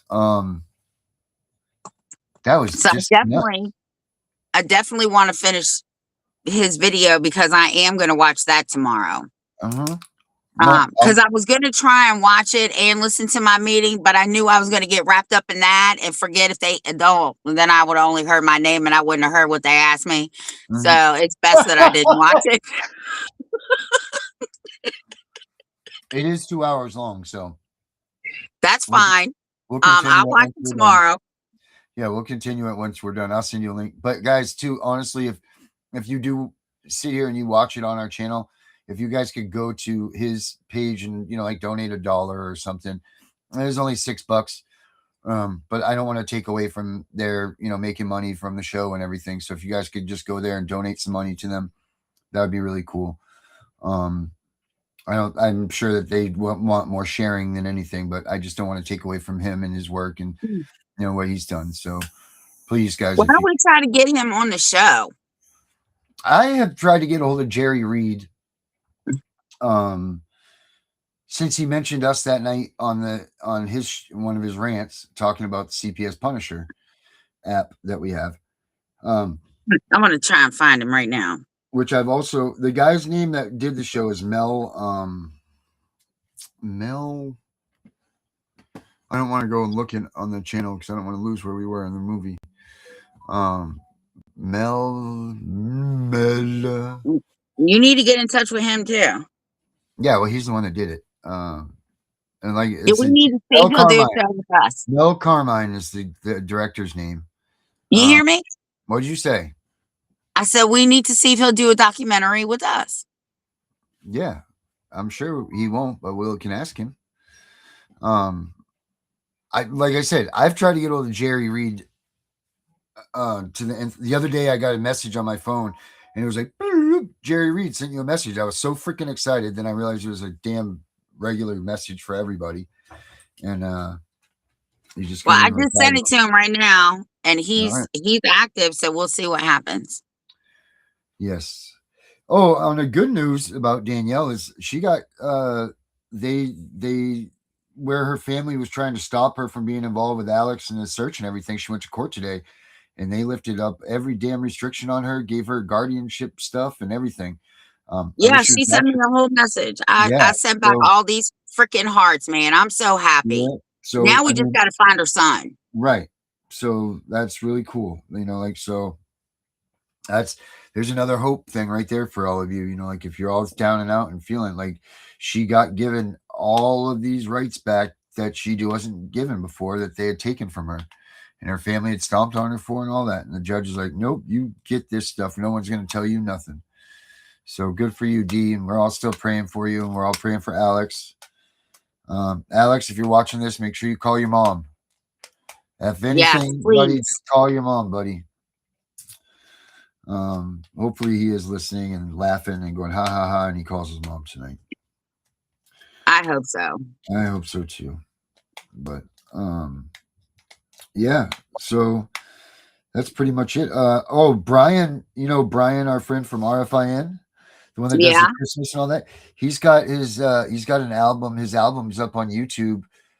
So he's got some pretty kick-ass music and songs that he wrote, some CPS songs and everything that go like his experiences and everything. It's really awesome. If you guys go to his YouTube channel, you go in there and it's down it's somewhere in his YouTube channel, but he's got his albums in there, and he's actually going to talk to me after the show and tell me how we can do that to get our tunes on the YouTube channel too. So that would be cool. We'll do the same thing as him. But go check his stuff out at RFIN. I think that's the YouTube channel is RFIN. I'm sure if you type it in, then you'll get it. There can't be that many RFINs. So make sure you guys go check out Brian's work. He does good stuff. Another creator for the CPS movement. Hey, little man, Mr. Ninja. Yeah, that's that. That's pretty much what I got tonight, Tiff. Yeah, that's all I got. I've been in meetings all day. Yeah. But when we log out, you're putting Jerry Reed back on, right? Yeah, I'm going to start right from here. I'm going to start some Jerry Reed right now. As soon as we say we're done, Jerry Reed is on the screen. All right. We'll be back on Monday because I've got to sleep tomorrow after work. I have to. You're getting too run down, Tiff. I'm just... You come chase this little 3-year-old your number one fan for a day and see how long you last. Just one day. Just one. Nope. I'll take the 21 cats over him. No way. They're easier. They're easier than him. I'll bet you $1 million. I'm glad he's asleep because he would probably be very upset. Oh, he just put it up in Leo. He just put it up in the chat. He's over here tearing up. Stop my wicker basket. Stop. Yeah. Well, it's that time of year. In the air. All right, everybody. We'll see you on Monday. All right, guys. We're gonna get back to the Dear Mr. President, show me the money, the straw man right now. So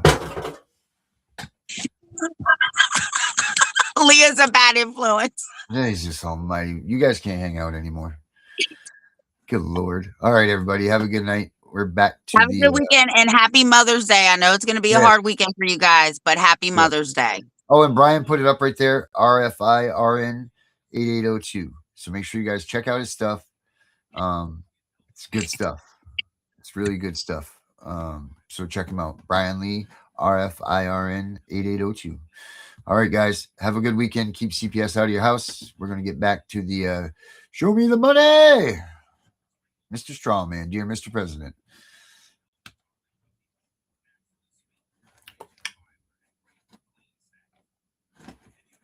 These officers out as servants of court. They don't serve and protect. They surveillance and police. When your birth was registered, you were subtly moved from the realm of the lawful into the realm of the legal.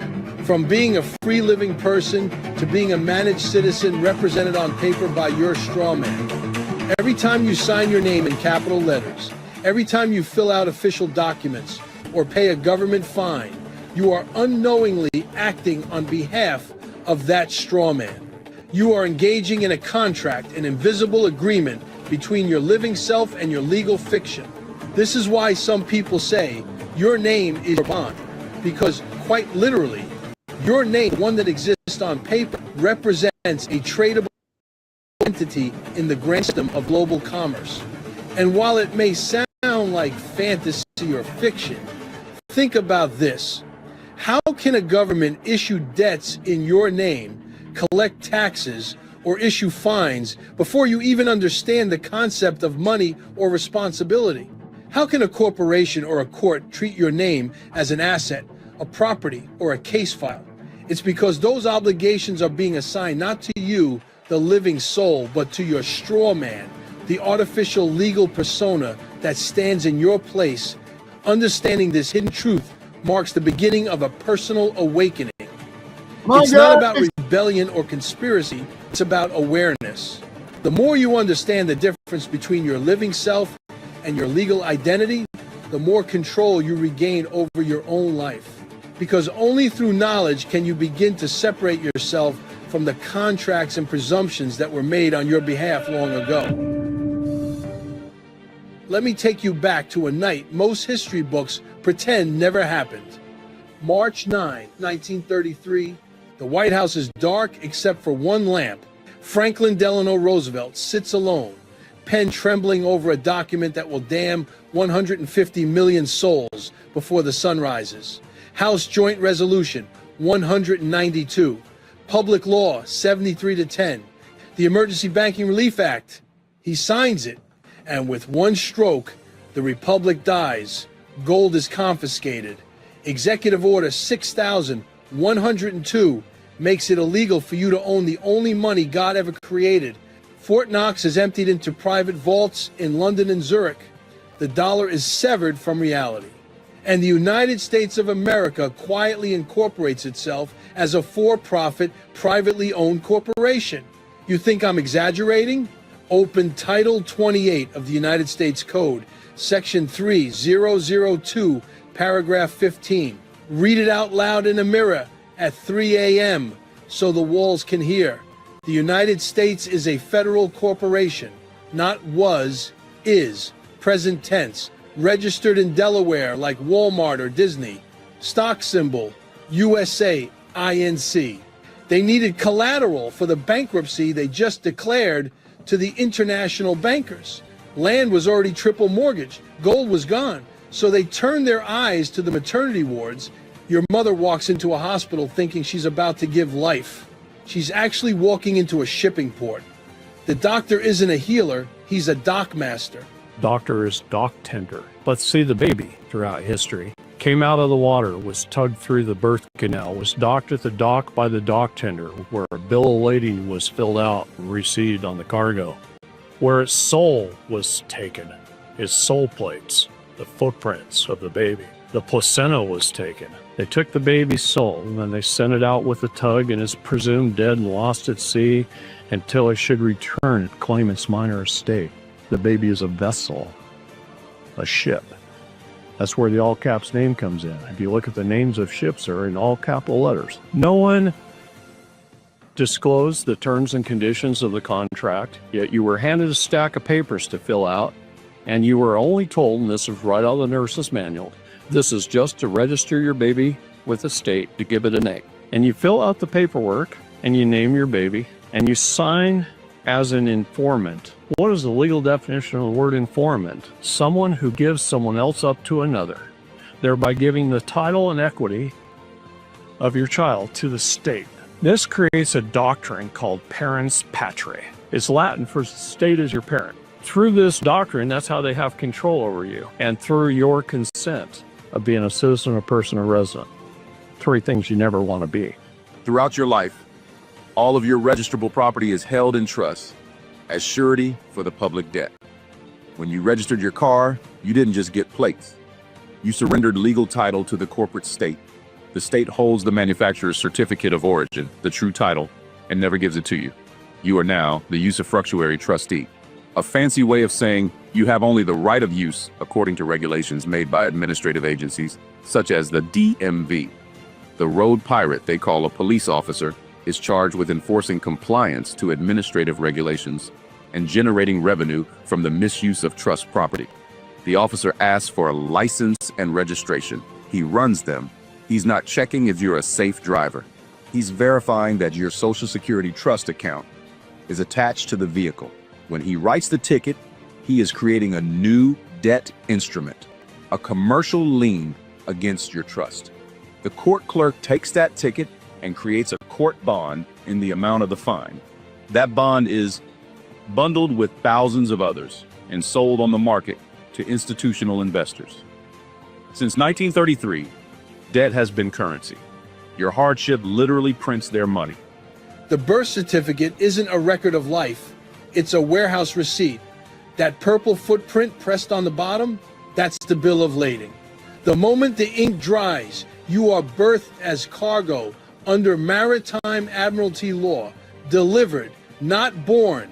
The nurse hands the form to a clerk who mails it not to Vital Records, not to Health and Human Services, but to the Department of Commerce. Commerce. Because you are now commercial property, a human resource, a chattel. They capitalize your name. John Adam Doe. All capital letters. That's not grammar. That's the creation of a trust, a transmitting utility, a corporate fiction that will be traded on exchanges you'll never see while you mow lawns and flip burgers for fiat scraps. They assign you a CUSIP number, 9 digits, no dashes. Your SSN is the account number on the front. The CUSIP is the routing number on the back, the same system Wall Street uses for trillion-dollar securities. You are a security, and you were sold at birth. The capital letters create a trust. The owner of the legal title is not the beneficiary. Straw man owns everything. The living you owns nothing. Not your car, not your house, not even your children. All pledged as collateral to foreign bankers before you ever learn to walk. That's why every court flies a gold-fringed flag. That's military admiralty jurisdiction. That's why they ask for your name in all caps. They're not talking to you, they're talking to the corporation that owns your debt. Amounts of scams in the United States. I'm sure you're up to speed, just like I am and many of my compadres out there, on something called a straw man. I've been really digging very deep into the subject for the last 2 years. I've seen the videos of the fingerprinting of the bottom of the feet, the all cap names. My wife was able to pay a bill online using the back of my social security number, and we got a receipt back saying thank you for the payment. Your payment was successful, only for the payment to kick back 6 days later. So is there money in that account? Isn't there money in that account? You get married, it's a bond. You get divorced, it's a bond. You get a parking ticket, it's a bond. You get a speeding ticket, it's a bond. You need a driver's license. Everything is a license. Everything's a bond, and everything is traded on the open market, whether it's a security or on the bonds market, I don't know. But I do know that there's a shitload of money, and potentially every American's worth $100 million. And here we are paying taxes and living like a bunch of schmucks, being caught up in this cog, this big elaborate scam. And we got these black robe judges, these evil crows up there, thriving on the American people because they don't know how to defend themselves, and they don't know the lingo to defend themselves. And the guys who are out in the field, the cops who are barely 96 IQ, don't understand how the game is played, and they're just compartmentalized, if you will, to give these tickets out. And a lot of them, even though they don't admit they're on a quota, they are. And it's a big problem that we're trying to solve. So where do you stand on the straw man? What do you know about it? How big of a scam is it? And do you think that this is going to go away at some point down the road? Well, the problem is that you have a lot of stuff that is theater. You're in a matrix of theaters. And so I could come at this a lot of different ways. Straw man, I get the whole thing. It's like they don't say their oaths. They don't follow lots of the rules. The Constitution barred the production of money by someone other than the Treasury of the United States, yet they did for over 100 years. Making every person in America chattel for this globalista banking system and assigning him a number. It said right on the back of my Social Security card. When I was a little kid, got my first Social Security card, it said that it could not be used, the number or anything else, for ID purposes, etc. Yet it became the number that was used for exactly that purpose. It was the wildest thing. As I was a little kid, I'm looking at that, and yet they'd ask you for your Social Security number. All I had to do is look at the card and say, but you're not supposed to use that for an ID number. It's not supposed to be transacted that way, yet it was. So we have lots of things that have been forced on us as Americans, as, world citizens, if you will, that have to be overturned and everything else. And within the context of the straw man discussions, arguments, even America as a corporation is a falsehood on America. So what's really happening, what's happening in this administration is hard for most people to get their brains around. It looks like we're not winning because things aren't happening fast enough, direct enough, harsh enough. The system, as it's been foisted on the American people and the world, is such that, even a patch won't fix what's wrong here. At some level, we have to set it aside maybe and start over.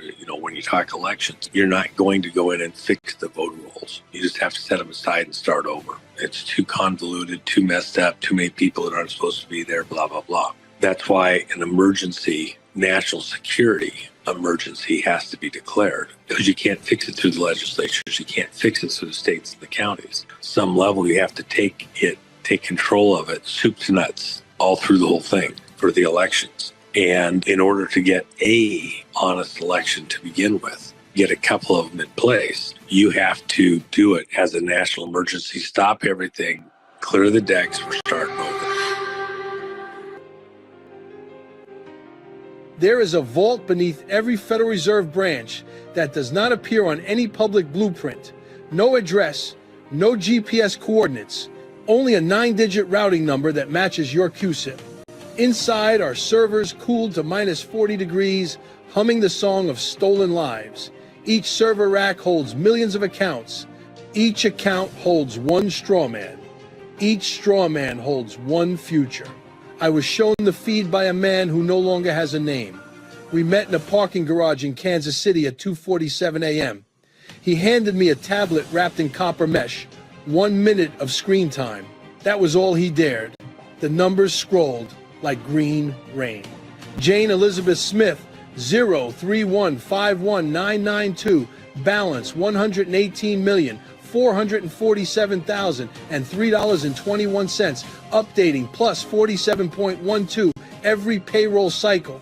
Michael Ray Johnson, 1122198, balance $93,112,780, lien pending, child support offset active.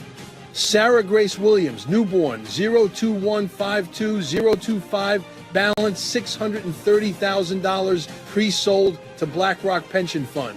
$630,000 at birth, that's the minimum, the floor. By age 7, they've calculated your projected lifetime earnings. Allow me to show you how your birth certificate number is transformed into a stock symbol, one that leads directly to your QSIP number, revealing how the government profits from trading your security. Happens at our birth with the SESTA-QV. First of all, we have a PCT, Public Charitable Trust, an umbrella. There's 337 million little CQVs, SESTA-QV trusts, one for each of us, right? In this country. Every individual in the United States, and in most countries of the world, have a SESTA-QV trust. And we have this CQV. And here's what happens, and this is incredibly important. Y'all know basic accounting? What is that? It's a balance sheet, right? A balance sheet. It's got debits and credits. You guys have been thinking you're the debtor. They keep telling us that, right? We're in debt, we're a debtor. We owe money on credit cards, we owe money on our houses, we owe money on everything. What happens at birth, though, and I'm just going to use the figures from 75 to now because it's round numbers. We were bonded for $1 million. What does that mean? That means the bank went to the International Monetary Fund, and the bank, on behalf of the public under your QSIP number, borrowed from the International Monetary Fund $1 million in ones, fives, tens, 20s, 50s, hundreds, and they threw it out there into the general public. They distributed that $1 million to the bank for every person who's born. That's what they do. On the credit side, $1 million worth of United States Treasury bonds are issued, and they're sold. They're hypothecated. They are bundled, and they're sold on the stock exchange. And if we wanted to, I could pull up a website if we had internet access, and I could put in one of your QSIP numbers, and I could show you the companies that are buying and selling you today. You have more than one QSIP number, by the way.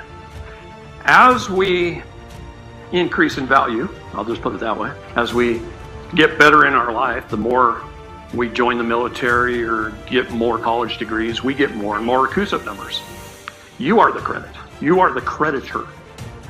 They're making you believe you're also the debtor, and you are. You're both. This is your vessel. This is you. Okay? This is your labor. This is your worth. I got 5 college degrees. Every time I got an advanced degree in college, I got a new CUSIP number. So in the military, I got a new CUSIP number. All these CUSIP numbers are attached to my main birth number. Okay? This isn't a bad spot. Anyway, let's stop here. It's a balance sheet, right? It's balanced. It's got $1 million on one side, $1 million on the other. This gets invested.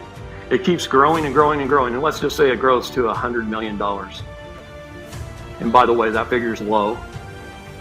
I'm giving them the benefit of the doubt. I've seen individuals worth $35 billion or more that didn't know they had a dime. Okay, it keeps growing and growing and growing. Our first 18 years of life, we're not spending anything. So nothing is going over here, our first 18 years. That's growing and growing and growing for 18 years, and it's being hypothecated and traded. They've done a good job of managing it. They really have. First 18 years, it's growing and growing and growing. You're not spending anything. You're not adding anything to the debit side. Then you go get a job and you get married and you go out and you buy a house. I'm just going to use numbers. And the numbers themselves don't matter. It's the concept, okay? You buy a car or two. You buy some utilities or two over your lifetime, some medical bills, some food, whatever. They keep track of it all through your tax returns, your credit card, your bank statements. Banking is all tied into the IMF, the Federal Reserve. We got a big buildings of bean counters called the Department of Fiscal Services, and those accountants just keep track of everything. Everybody's life. And this all starts to add up on the debit side. And this just keeps growing and growing and growing on the investment side.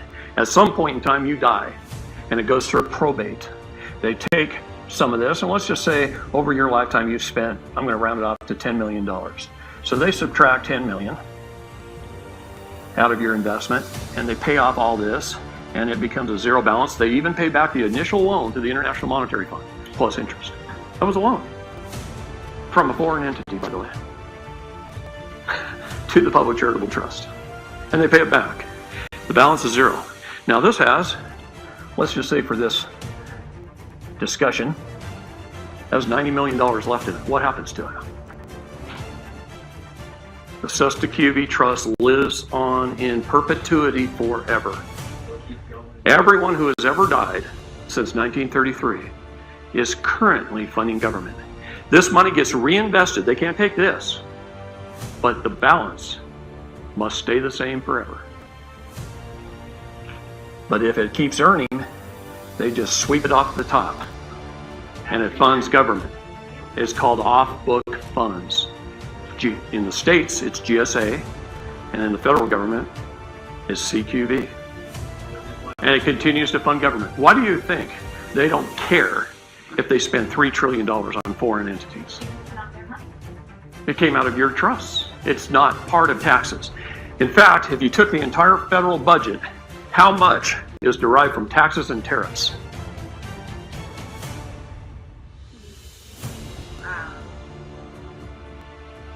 If you call up the Department of Fiscal Services and you send a FOIA request, and you ask them, who is the largest contributor to the federal budget? The Department of Justice, to the tune of $1 trillion a day, is taken out of our Cesta QV trusts or our court systems every day. $1 trillion. That's more in 25 days than our entire gross domestic product in a year. In 25 days. They don't have to disclose the CQV. See, I had to prove this in federal court to get to talk about it. So, a big portion of this comes out of this before we die. Every time you have a court case, the case is a CUSIP number, the case number. The court clerk is the banker. If you live to 65 and keep feeding the beast with W-2s, 1040s, property taxes, and traffic tickets, 100 million, some say 200 million for high earners, where does the money come from? Every Federal Reserve note you touch is a promissory note. Every tax you pay is interest on a loan you never took out. Every mortgage is double dipping. They already own the house through the trust, but they make you pay for it twice. Depository Trust and Clearing Corporation, same pipeline that moves Apple stock and treasury bills. Your straw man is filed under exempt foreign securities, exempt from disclosure, exempt from taxes, exempt from you ever seeing a single penny. TreasuryDirect.gov is the public-facing lie. Type your SSN without dashes and watch the system panic. Access denied flashes in red because the living you is not authorized to view the corporation's assets. Only the Secretary of the Treasury can sign for the account, or someone who knows how to sign as the authorized representative. That's where Form 1099 OID comes in, original issue discount. The master key forged in the IRS's own manual, page 4 to 27, withholding agents shall report prepaid income from exempt trust accounts. They wrote the escape hatch themselves and never thought the slaves would read the fine print.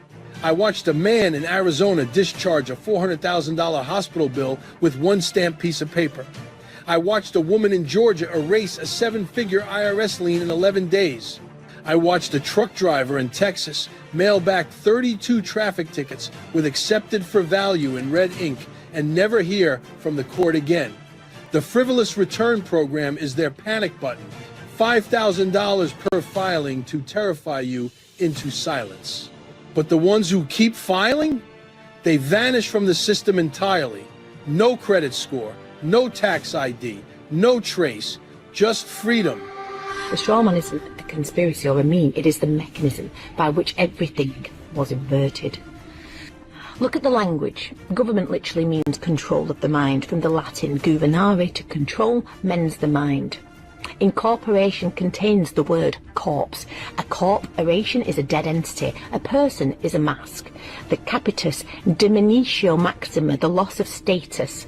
This is how the living are reduced into paper entities. Look at that all caps name of yours on your statements of account, because you never see a true bill, because a true bill can be discharged by a creditor and a beneficiary. Go figure. Judges do not deliver justice. A judge passes a sentence. A sentence is a grammatical term. It is a spell.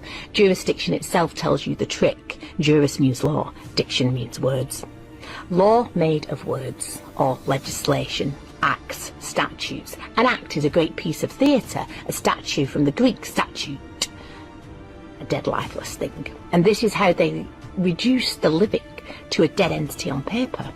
Solicitors solicit, they prostitute. Attorney to attorn, to steal from one and give to another. The language tells you exactly what's happening. You were just never taught how to read it. When you give up your power of attorney to a member of the Bar Society, you declare yourself a lunatic and an imbecile before the court.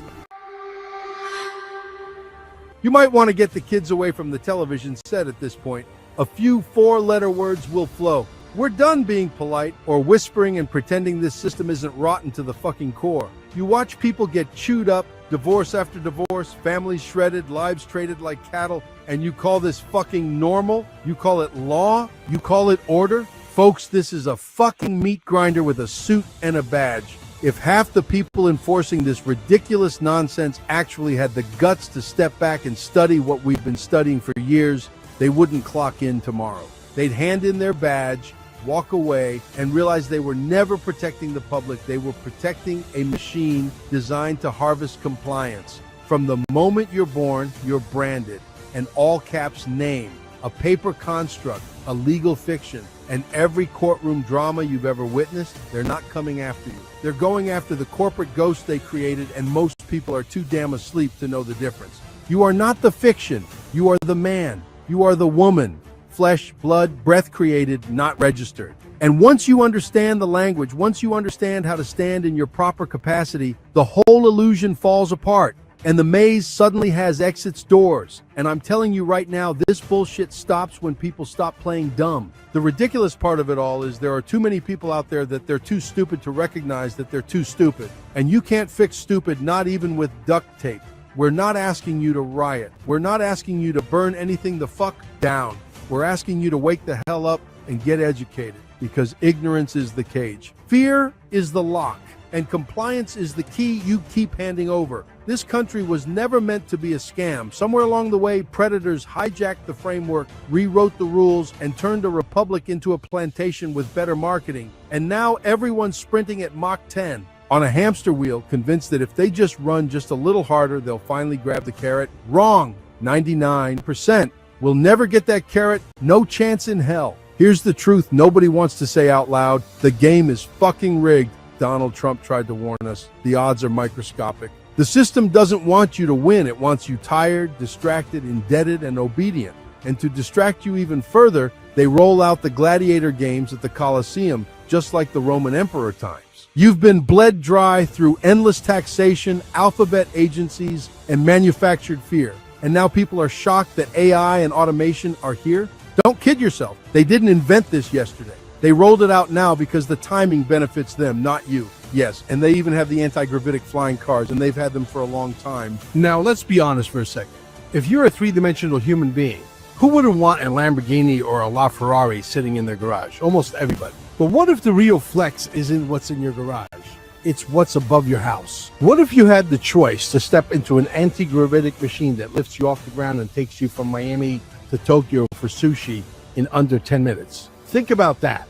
No airports, no lines, no nonsense. And for local travel, you have something the size of a car, except it flies. Goodbye traffic forever. And yeah, probably goodbye to those police officers with nothing better to do than to pull you over. In my opinion, this is one of the puzzle pieces that starts dismantling the matrix. And the best part, when artificial intelligence on steroids is flying you from point A to point B, we might be saying goodbye to accidents as well. In this equation, the system doesn't see you as essential. It sees you as replaceable. And the moment you realize that, you've got two choices: stay asleep and get crushed by it, or stand the fuck up and refuse to participate in your own demise. We all have paid them quadrillions of dollars through illegal taxations, illegal marriage certificates, illegal driver's licenses, illegal registration, illegal income tax, illegal property tax. You get the fucking picture, right? Truth be told, they don't need you anymore. You are a nuisance. You are a useless eater. You are a slave. You're a fucking nobody.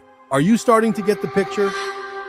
I have been bombarded, as have many people, with this notion of something called Nasara Jasara. Now, I'm pretty sure you're more across this than me, Jason, because I thought that sounds ridiculous. It's never going to happen. You know, that's sort of hopium, and what could it mean? But then I started to learn about the UCC, and when I do speeches myself or when I MC and open for other people, I always talk about the UCC, which is the Uniform Commercial Code. Now, this Uniform Commercial Code, you would imagine, because it's commercial, has no bearing on us. Now, for a long time, I've researched and looked into this whole straw man scenario where all of your bills and your licenses and your passport and birth certificate and everything, your name is in capitals.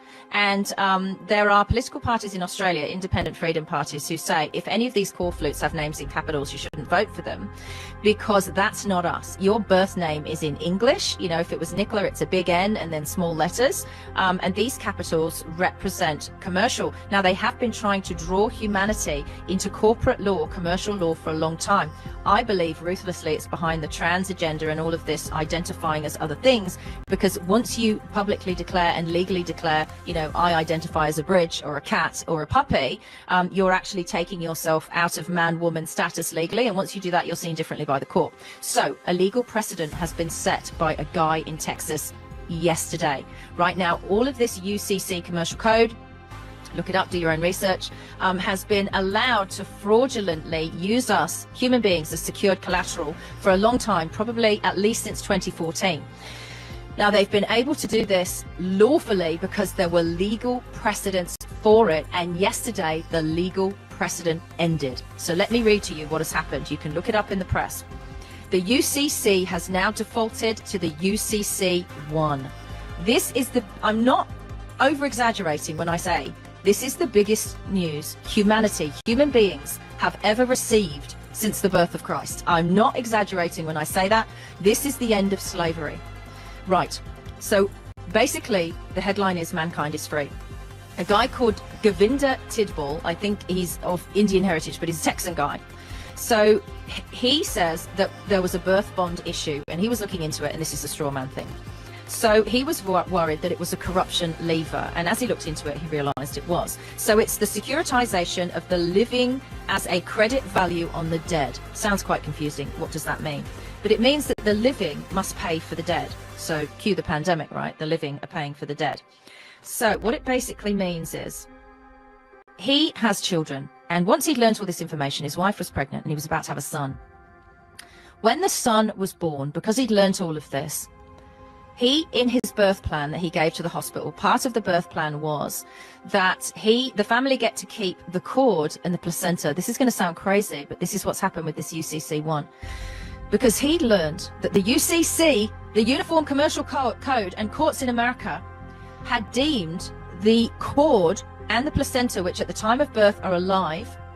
They then ask you to, they say to you, would you like to cut the cord?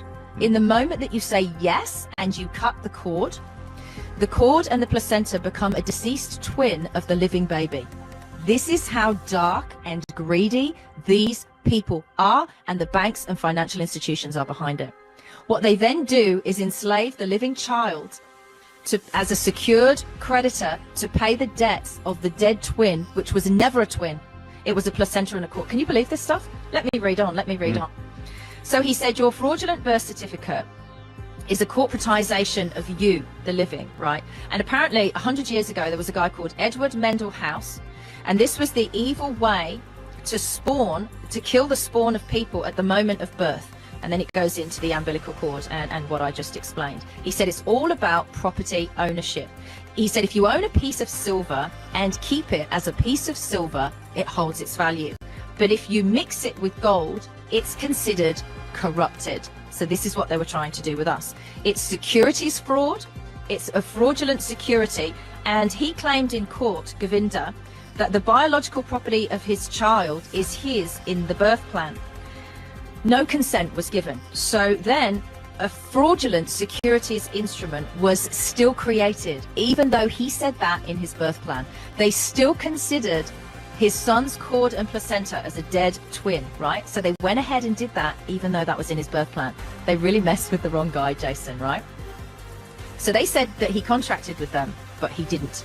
So they tested him to see if he knew what he was really talking about in court. So he believes, he said in court, that we're here to live and experience this planet and serve God, not as collateralization, right? So they make us the collateralization of the living, and that he's created a legal instrument so it's no longer in their hands. He has legally removed it. So it's now known as a public fraud. It's called a perfected claim. You're all going to have to research this on your own. I can actually put a link in of him describing this much better than I, right? These are just the headlines of it. So something called a final declaration has occurred under law. It is now a fact in law, and there is no debate. Anyone can see it. Anyone can bring it into any court case that they have, anyone they like, anywhere in the world. They are now, these people, the financial institutions, are now the debtor of the living. It's been flipped in UCC1. It's a reversal, and Nasara Jasara is apparently now lawful, and in essence. So there is a criminal and a fraudulent side to what they've done. So as per the RICO code in America, people must be paid triple times 3 what was taken from them when they were used as secure collateral. Now, people our age, Jason, in their Cestacave trust, which is this secure collateral on our lifetime of work, paying the debts of the dead, is approximately, can be up to $1 billion. So they would owe each individual in that case $3 billion. That's what this case defines.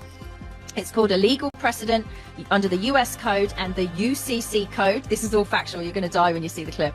It's what he said. It's why Doge exists. Doge is using this instrument now. There are lots of institutions involved, financial institutions around the world, and they can no longer do this. So it's a restoration of the living man globally. Physical bodies have been unfairly incorporated by a birth certificate bond with the name in all caps. It takes time to adjust, but they are now in something with the living. I can't read my own writing. They may not use us basically as secure collateral anymore. The all caps fraud is gone. It's over. the institutions will be breaking the law the next time they do this. I'm talking a bill, a fine, a birth certificate, a license, a passport, anything. If they do it in all caps and bring you into corporation, they're breaking the law. It's called a misprism of fraud and a felony by holding the living as secured collateral. He's had a win, Jason. There is now legal precedent. They can't do this to us anymore, and it's the end of slavery. This is how you speak inside a courtroom without stepping into the fiction. You say, is this a court of record? They don't want it to be. Who is the injured party? There is none. Is the prosecutor making a verified claim under penalty of perjury? He won't. I object. I require the fiduciary to identify the trust and state their claims. They cannot proceed because now, no verified claim, no injured party, no contract, no jurisdiction. Trustee liability activated. Game over. Let us take a closer look at this courtroom scene, a case that on the surface appears routine, but upon closer examination reveals a striking imbalance between authority and understanding. At the center of the case stands a police officer sworn to uphold and enforce the law, attempting to testify against a private citizen. I just want to clarify, am I testifying right now? Yes. Okay. On the 9th of July of this year, at about 9 in the morning, I was monitoring traffic on Interstate 93 Northern County, Canterbury.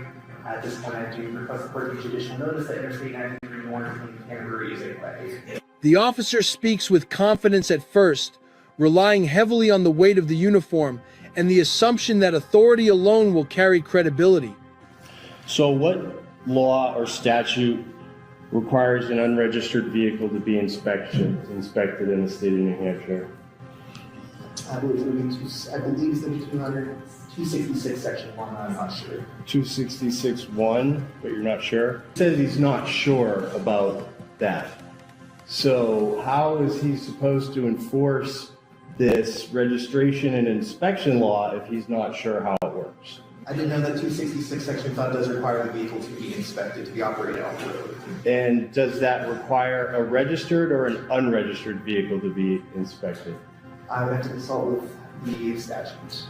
Yet as questioning begins, cracks slowly start to appear in the testimony. Statements become vague, details blur. The officer hesitates, stammers, and repeatedly falls back on phrases such as, "to the best of my knowledge," and "standard procedure," without ever clearly articulating the legal basis for their actions. You don't know if 266-5, which is what you charged me with, correct? Yes, 266 section 5. Explicitly extends to unregistered vehicles. I do not answer that at this time. Okay, so that would be a no. That would be a no. Yes or no? So does RSA 266-5 explicitly extend its application to unregistered vehicles? I'm not sure at this time. Okay, thank you. If inspection laws are tied to registration, would you agree with that?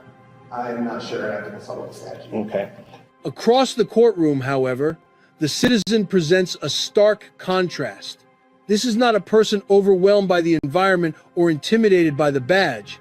Instead, the citizen demonstrates a calm, deliberate command of the facts and, more importantly, the law itself. They reference specific constitutional protections, clearly articulate their rights, and explain, step by step, how those rights were exercised during the encounter. So, inspection requirements. Under what circumstances does the state consider an inspection requirement to be waived or inapplicable to a vehicle? I'm not sure. I have to check the statute. Okay. Can an unregistered vehicle legally undergo inspection? And if not, how would an owner comply with the law? I'm not sure. I have to consult with the statute. Enforcement mechanisms. If the law allows the suspension or revocation of registration for failure to inspect, how does this apply when the vehicle is not registered in the first place? I'm not sure at this time. Okay. Did you issue the citation the assumption that inspection laws apply to registered vehicles? Not necessarily just unregistered vehicles, but it applies to any vehicle being operated. Any vehicle being operated. Okay, thank you. Evidence of violation. Did you verify whether the vehicle was registered or unregistered at the time of the stop? I did. And it was not, correct? Correct. It wasn't suspended? It was not suspended, it was just the registration assigned to the vehicle was expired. Had expired. Where the officer speaks in generalities, the citizen speaks with precision. Where the officer relies on assumptions, the citizen relies on statute, precedent, and established legal principles. How do you establish that 266.5 applies to an unregistered vehicle? I would have to consult the statute. Public safety questions. Is there any evidence that the vehicle posed an immediate safety risk that justified enforcing an inspection requirement? I did not notice any immediate public safety risks. Does the lack of a valid inspection sticker inherently render a vehicle unsafe if it is not registered for operation? As the proceedings unfold, it becomes increasingly evident that the citizen is not merely aware of their rights, but deeply informed. They understand the limits of police authority, the requirements for lawful detention, and the standards for reasonable suspicion and probable cause. Each attempt by the officer to frame the citizen's lawful behavior as suspicious is methodically dismantled through clear reasoning and accurate legal references. Consult the statute, I believe it gets a little bit more into it than that. All right, so is it fair to say that you don't know of any due date for an inspection required on this vehicle? As far as I'm aware, there's not a due date, there's a requirement that it be inspected. By what? You just said that vehicles can't be inspected until they're registered. So how am I supposed to inspect the vehicle if it's not registered? You're supposed to have it registered and then inspected. Correct. So why didn't you give me a ticket for, which I appreciate, for the registration? I didn't believe it was necessary to write you 2 citations. Okay, even though the registration is primary to inspection? Is a prerequisite of the inspection, yes. Correct. Okay, I'm done. Thank you. By the end of the examination, it becomes unmistakable that this case is not about a citizen defying the law, but about a citizen understanding it better than the authority attempting to wield it against them. It serves as a powerful reminder that rights are not granted by those in power. They are inherent, and when a well-informed citizen chooses to assert them, even institutional authority must answer to the law. This is the fork in the road. Either you stay afraid of the man with the badge, the letter from the IRS, the next emergency they shove down your throat, or you reclaim your balls, your voice, and your mind. Because when enough people say no more, the illusion collapses. The power structure panics. And what comes next isn't chaos, it's clarity. I'm done pretending this circus is normal. I'm standing on the rooftop screaming because I've got nothing left to lose, and that makes me dangerous. You want the future? I'm not talking scraps. I'm talking 1,700-year lifespans, bodies that don't rot on a clock designed by profiteers. I'm talking wealth so obscene it breaks your understanding of money. Trillions not by exploitation, but by abundance, so massive scarcity becomes a total joke. The cleanest, most super organic food ever produced on this planet. Air so pure your lungs remember what they were built for. Technology that makes today look like cave drawings, anti-gravity vehicles, the size of apartments ripping across the sky at Mach 10, Mach 17, point A to point B anywhere on Earth in under 30 minutes. Borders? Obsolete, permission slips, burned. And don't get it twisted, this future doesn't need babysitters. A government so small it's barely visible, because adults don't need overlords telling them how to live, think, breathe, or believe. Who the hell do these power-hungry institutions think they are? We are absolutely done with the nonsense, And there's no going back from this, folks. We mean fucking business. No Muslim. Any other form of organized religion or ideology gets to rule people. No belief system gets to dominate minds. No throne, pulpit, party, or badge gets authority over sovereign human beings. Believe what you want privately. Live how you want freely. But nobody gets to shove their worldview down another person's throat and call it righteousness. This is 100% freedom, not the bumper sticker version, the real thing. Freedom of movement, freedom of thought, freedom from fear, freedom from control. Total victory shall and will be achieved, and the meek shall inherit the earth. In constitutional law that silences every judge, including the Supreme Court judges, every judge in this country. There's one, and it was decided in 1803, and it still stands today in full effect and force because it's constitutional. It has no statute or it cannot be abridged. It cannot be silenced. The only reason you don't know of it is because you are not listening to people trying to expose this to you. All the way from the beginning of the forefathers that founded the Constitution itself and signed it, from George himself, John Henry, the biggest signature on a freaking document. Every one of our founding fathers proudly signed this document into law, and there is one provision under it that protects you from anything the judiciary does to you. But you won't sign it, so they get away with the shit.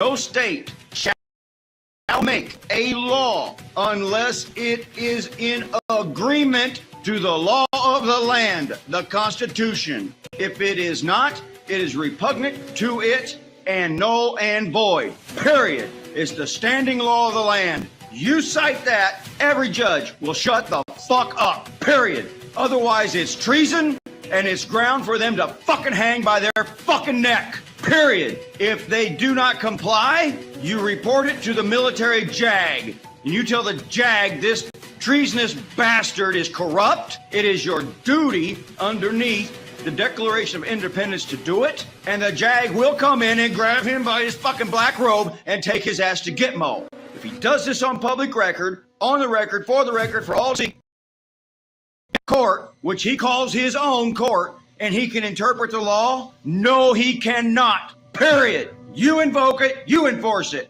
You, we the people, me, my neighbor, everybody else, we are the legislation. We are the authority and the enforcement of it. When you learn that and you stand up and do it, this shit ends. And every repugnant, pestilent motherfucking judge in this country will stand the fuck down. It is the standing law of the land. Period. Do it. Call up the JAG and tell them what these fucks have done. And I say fucks because they are the most dishonorable, disrespectful, and corrupt, demonic-ass pieces of shit on this planet. But they demand you stand in honor. Furthermore, that piece of shit county cop deputy standing at that courtroom door, when you walk into that courtroom and he demands you walk through a metal detector, he deprives you of your rights under Constitution. He is just as treasonous as that corrupt-ass judge that he serves. Just because he is not aware of his defilement, George Washington signed a document and gave it to you after he went across the Potomac and fought a war to declare it. The only reason this shit's happening because you won't stand up and do it. One law that silences every fucking judge, every one of them will choke on their silver forked tongue. Every one of them. And they all know this to be true. But the reason they get away with it is because they do not believe you will bear your arms and stand up and rebel against their fucking treasonous lying shit. So it's going to come to the point on whether or not you believe that it warrants bearing arms and going up and fighting a war to maintain your freedom, because they will not let go of the control they have. But don't sit here and ask me, but Jay, what do we do? What do? You cite this fucking goddamn constitutional law and you tell that judge to shut the fuck up. That's what you do. They didn't come wearing robes. They came wearing work boots and carrying manila folders full of fire. Roger Elvick stood in a Super 8 ballroom in 1999 with an overhead projector and a dream. He held up a birth certificate and spoke the words that still echo in every courthouse basement. This is not you. This is the slave name they gave you so they could sell your future. Winston Shrout never raised his voice. He just mailed the IRS postcards from countries that don't exist on their maps and beat them 67 consecutive times. David Wynn Miller turned grammar into a guillotine and made federal judges forget the English language in open court. Jordan Maxwell whispered warnings on bootleg VHS tapes in 1987 while the rest of us were watching MTV. They called them crazy. They called them frauds. Wesley Snipes asked whose name was really on the 1040 and spent 3 years in a cage. Chase Allen asked it during a traffic stop in Farmington, Utah, and took 12 bullets for an expired tag he never agreed to. A self-proclaimed sovereign citizen is shot and killed during a traffic stop in Farmington, Utah, when 25-year-old Chase Allen was shot at by multiple officers. When he's asked to step out of the car, Allen resists more. As a result, the officer attempts to pull him out of the car. That's when they see a gun inside the car and multiple officers open fire. Sir, step out of the vehicle right now. I am not required to. Step out of this vehicle right now. Then we're going to have an issue where Step out of the car right now. Step out of the car. We're going to break the window and pull you out. Step out of the car. Gun. Farmington police say 5 officers opened fire, though right now it's unclear how many shots were fired or whether Allen fired back. The Trains family in Weambilla, Australia, refused to register their car under the straw man and burned alive when the police lit their house on fire.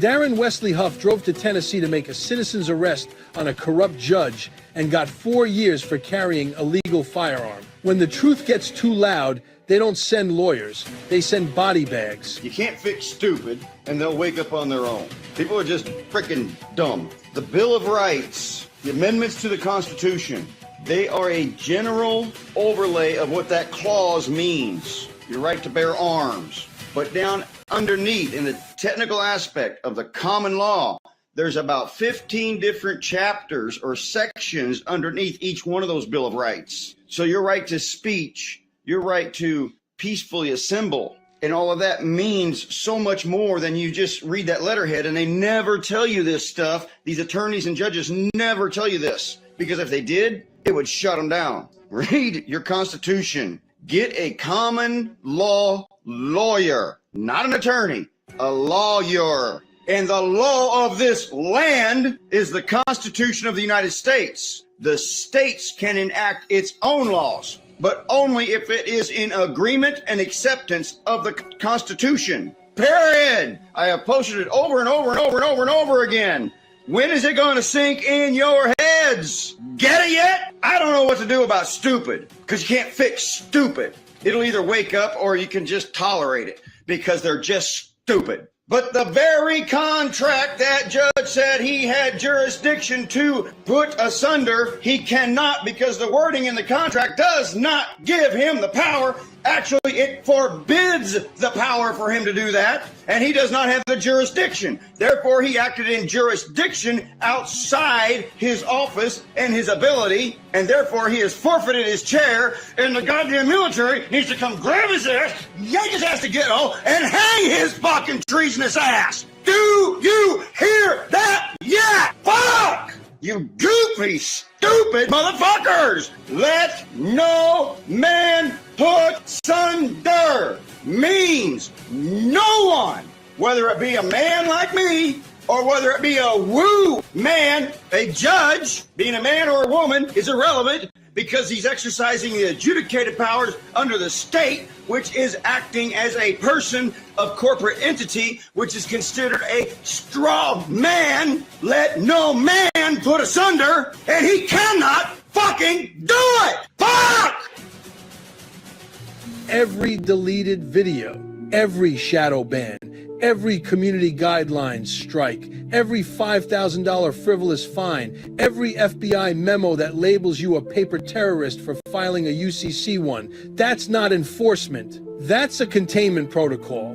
They know the vault is leaking. They know the mirrors multiply faster than their delete buttons. Rumble, Odyssey, BitChute, Telegram, decentralized nodes in Serbia and Iceland. They know the 2025 digital ID rollout is their last chance to weld the door shut forever. The reason why they want you to get a real ID is because they are trying to tell you that the old you no longer exists. When 2020 took place, the old world died and we gave birth to a new world. Why do you think they put the world in quarantine? That's because the old world died and they gave birth to the new world. Right now, we are living in a new world that's going to be controlled by artificial intelligence. They want you to identify with a piece of paper. The real reason behind us identifying with a piece of paper or plastic is because it's connected to the straw man. The straw man is not real. You are not the straw man. You are your spirit. A lot of people gave up their spirit and they became the straw man. The straw man is just a piece of paper. Contract, signatures, letters, and numbers. This reality is fake, but if you believe it to be real, guess what? It becomes a real reality, or I should say real ID. You are not your ID. So many people can't crack these codes because they don't understand the language. The language is the matrix. The language is the curses and the spells. The old you went bye-bye and the new you is being born. One scan and your strawman account locks permanently to your retina. No more accepted for value, just eternal obedience or starvation. But the leaks keep coming. Judges caught on hidden mics in chambers. If the exemption accounts go public, the whole system collapses by Monday. IRS supervisors vanishing after processing one too many redemptions, canceled mortgages, flooding private torrents, private plates on interstate highways the state troopers suddenly can't read. The matrix is bleeding, and every drop is a doorway. This is not theory. This is the protocol. The exact steps used by thousands who have already walked out of the cage. Step 1. File the UCC-1 financing statement. You are the secured party. Record it in your county and mail a certified copy to the Secretary of the Treasury. Step 2. Authenticate your birth certificate with 4 living witnesses. On DS, 11 passport forms marked private exempt. No photo, no social security number. Red thumbprint in the margin. Step 3. Record the affidavit of status correction. American State National. Living man or woman. Flesh and blood. 100% outside their jurisdiction. Step 4. Print the plates. Exempt in blood red letters on white aluminum. Laminate the travel declaration that turns every traffic stop into a null event. Step 5. Take every bill they send you and stamp it in red ink that makes their printers smoke. Accepted for value, exempt from levy by. Authorized representative of the defendant without recourse. All rights reserved. Mail it. Registered. Return receipt. Signature required. Watch the debt vanish. Watch the court dates disappear. Watch the IRS send you a refund you never asked for. They will threaten. They will scream. They might kick in your door at 4 a.m. But they have no jurisdiction over the living, only over the fiction they created the day you were delivered. Watch how this mafia boss handles the police like a pro. Hey, sir. We're doing DUI checkpoint and driver's license check tonight. Identify yourself, please. I'm Deputy Hess with the Sheriff's Office. Badge number. 4920. Is your body cam rolling? Turn around to the right. Thank you. Man, this guy's not playing. Now he's got the cops feeling like they're on trial. Want to see your driver's license real quick? Before you proceed, I want to inform you that I don't consent to any searches or seizures. I'm also, under the advice of my attorney, not going to answer any questions without my lawyer present. Sick. Look at him flexing his legal muscles. Man, this guy's got the cops questioning their whole career choice right now. Got anything to drink tonight?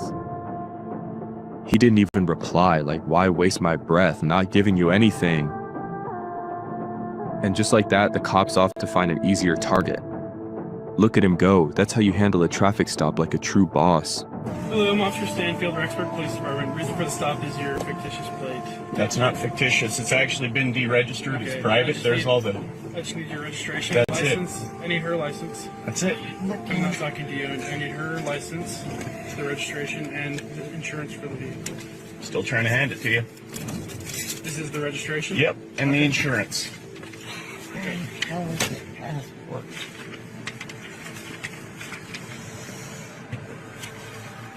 I need a driver's license. She doesn't have a driver's license. She's traveling. This is a private conveyance. I don't do this. Don't do what? I don't do the whole sovereign citizen thing. It's not a sovereign citizen thing. It's a private conveyance. That's why there's no Idaho plate. Stop. In Idaho, you need to have a license to drive on the public roads. I'm not in the state of Idaho. I'm in the territory of Idaho. Can you please write your ticket? We'll be happy to accept any ticket you want. I deal with these all the time. And you should just register your vehicle and get a license. Right, I should actually give my property away to the state, right? That's what happens. You don't understand that. You're giving your property to the state. That's why you have to pay them a fee every year. Yeah, I mean... This is mine. I own it. Okay. I don't pay anybody to travel on the roadways. My taxes are already paid for. The Supreme Court's already ruled on that, but they don't teach you guys that because they want you out here trying to take money from people and write citations. Do you know where those go, your citations? To the office of the Metro Police Department. Yeah, it's not what happens with it. What they do is they unlawfully put those debts against people. And then they throw people in jail for admiralty crimes when there is no common law violation. You have to have a victim to have a crime under the common law. They don't teach you that. They want you guys out here victimizing your fellow Americans, pretending like we're criminals because we're traveling out here with without some corporate state's license plate on our own personal conveyances. So why do you have it insured? Because I don't want to have anybody else lose their property if somebody that's operating my conveyance accidentally runs into them.